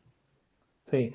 Igual yo no estoy tan de acuerdo con vos, gringa, en que no se puede abrir la caja de Pandora. Yo lo pienso en términos profesionales y digo, una convención constituyente para politólogos es un golazo. Va a haber laburo para todos. De hecho, yo tengo ganas de irme a vivir 6 meses a Chile a ver qué pasa, para meterme a laburar allá. Digo, están discutiendo a ver qué sistema de gobierno van a tener. Digo, estudiamos tanto Sartori y vamos a decirle, no, mirá, acá Sartori funciona esto, no hace esto, no dispone esto. Digo, sería una experiencia laboral espectacular y que te quedaría marcado de por vida. Así que yo no estoy tan en desacuerdo con esto de abrir la caja de Pandora. Digo, yo el tema es que después hay que seguir viviendo acá. Bueno, sí, está bien. Eso se piensa después, como siempre. Pero a ver, yo hubiera querido ser más grande en el 94. Lo único que me acuerdo del 94 es mi vieja haciendo la salsa constituyente después de haber votado a Chacho Álvarez en Ciudad de Buenos Aires. Encantada que estaban mis viejos, los dos, con el Pilo Bordón y con el Chacho y con todo eso. Bueno, es lo único que me acuerdo del 94. En el 94 hubiera querido ser politólogo. Hoy no opinan lo mismo. Contemos incidencias. Hoy no opinan lo mismo. No voy a decir porque esto queda grabado. Ya lo he contado en estas clases, pero no queda grabado. Bueno. Estimas, no queremos abusar mucho más de su tiempo, ya son las 6. No veo manos levantadas acá al costado. Voy a chequear una vez más, pero no veo. Bueno, ¿qué les puedo decir? Está buenísima la conversación. Muchísimas gracias, ha sido súper interesante. Después les paso los accesos para el video. Nada, muchas gracias a todas, a todos por los presentes. Mario por la organización y por supuesto Facu, Lara, muchísimas gracias por coparse y por participar de la clase. Muchas gracias a ustedes, encantadísima. Sí, la verdad que un verdadero placer, son grandes amigos, es una lástima no poder vernos en persona, pero por lo menos pudimos aprovechar el espacio, así que un placer compartir estos temas, a los dos nos encanta hablar mucho, y cumplo en reconocer que Mario prometió que íbamos a hacerlo con tiempo para poder hacer la previa para el partido, porque en 1 hora vamos a tratar de salir campeones, así que, pero bueno. Colón. No pasa tan seguido, solamente por eso, porque no pasa tan seguido. Pará que metimos en 2014, cada 2 o 3 años metemos a un campeonato. Así que, ¿Por qué? la última fue con Coudet. No es que no pasa tan seguido. Empieza a ir la gente, Facundo. Sí, empecé a hablar de Racing ahora. Bueno, se pone a hablar, habló de política electoral 2 horas, ahora se pone a hablar de Racing 3 horas más. Querés matar los partidos chicos y querés que salga Racing campeón. O sea, es un poco popular en este momento. Claro. Cuando salen campeones estos muchachos pasan cosas graves en este país. Por eso hay que evitarlo, pero bueno, lo digo ahora que lo tengo lejos, en un ratito lo voy a tener cerca y no le va a gustar. Hay condiciones causales y Julio trabajó con condiciones causales, eso tiene que pasar en diciembre, estamos en junio, así que no va a pasar nada, ustedes tranquilos. Pero bueno, muchísimas gracias, será un verdadero placer, felicitaciones por la cátedra y por la gestión que están llevando allá adelante. Bueno, Gracias. Muchas gracias. Un gran abrazo y cuídense mucho, muchas gracias a todos los presentes. Gracias, que tengan Hasta buen luego. fin de semana. Chau, chau. Igualmente. Chao, nos vemos.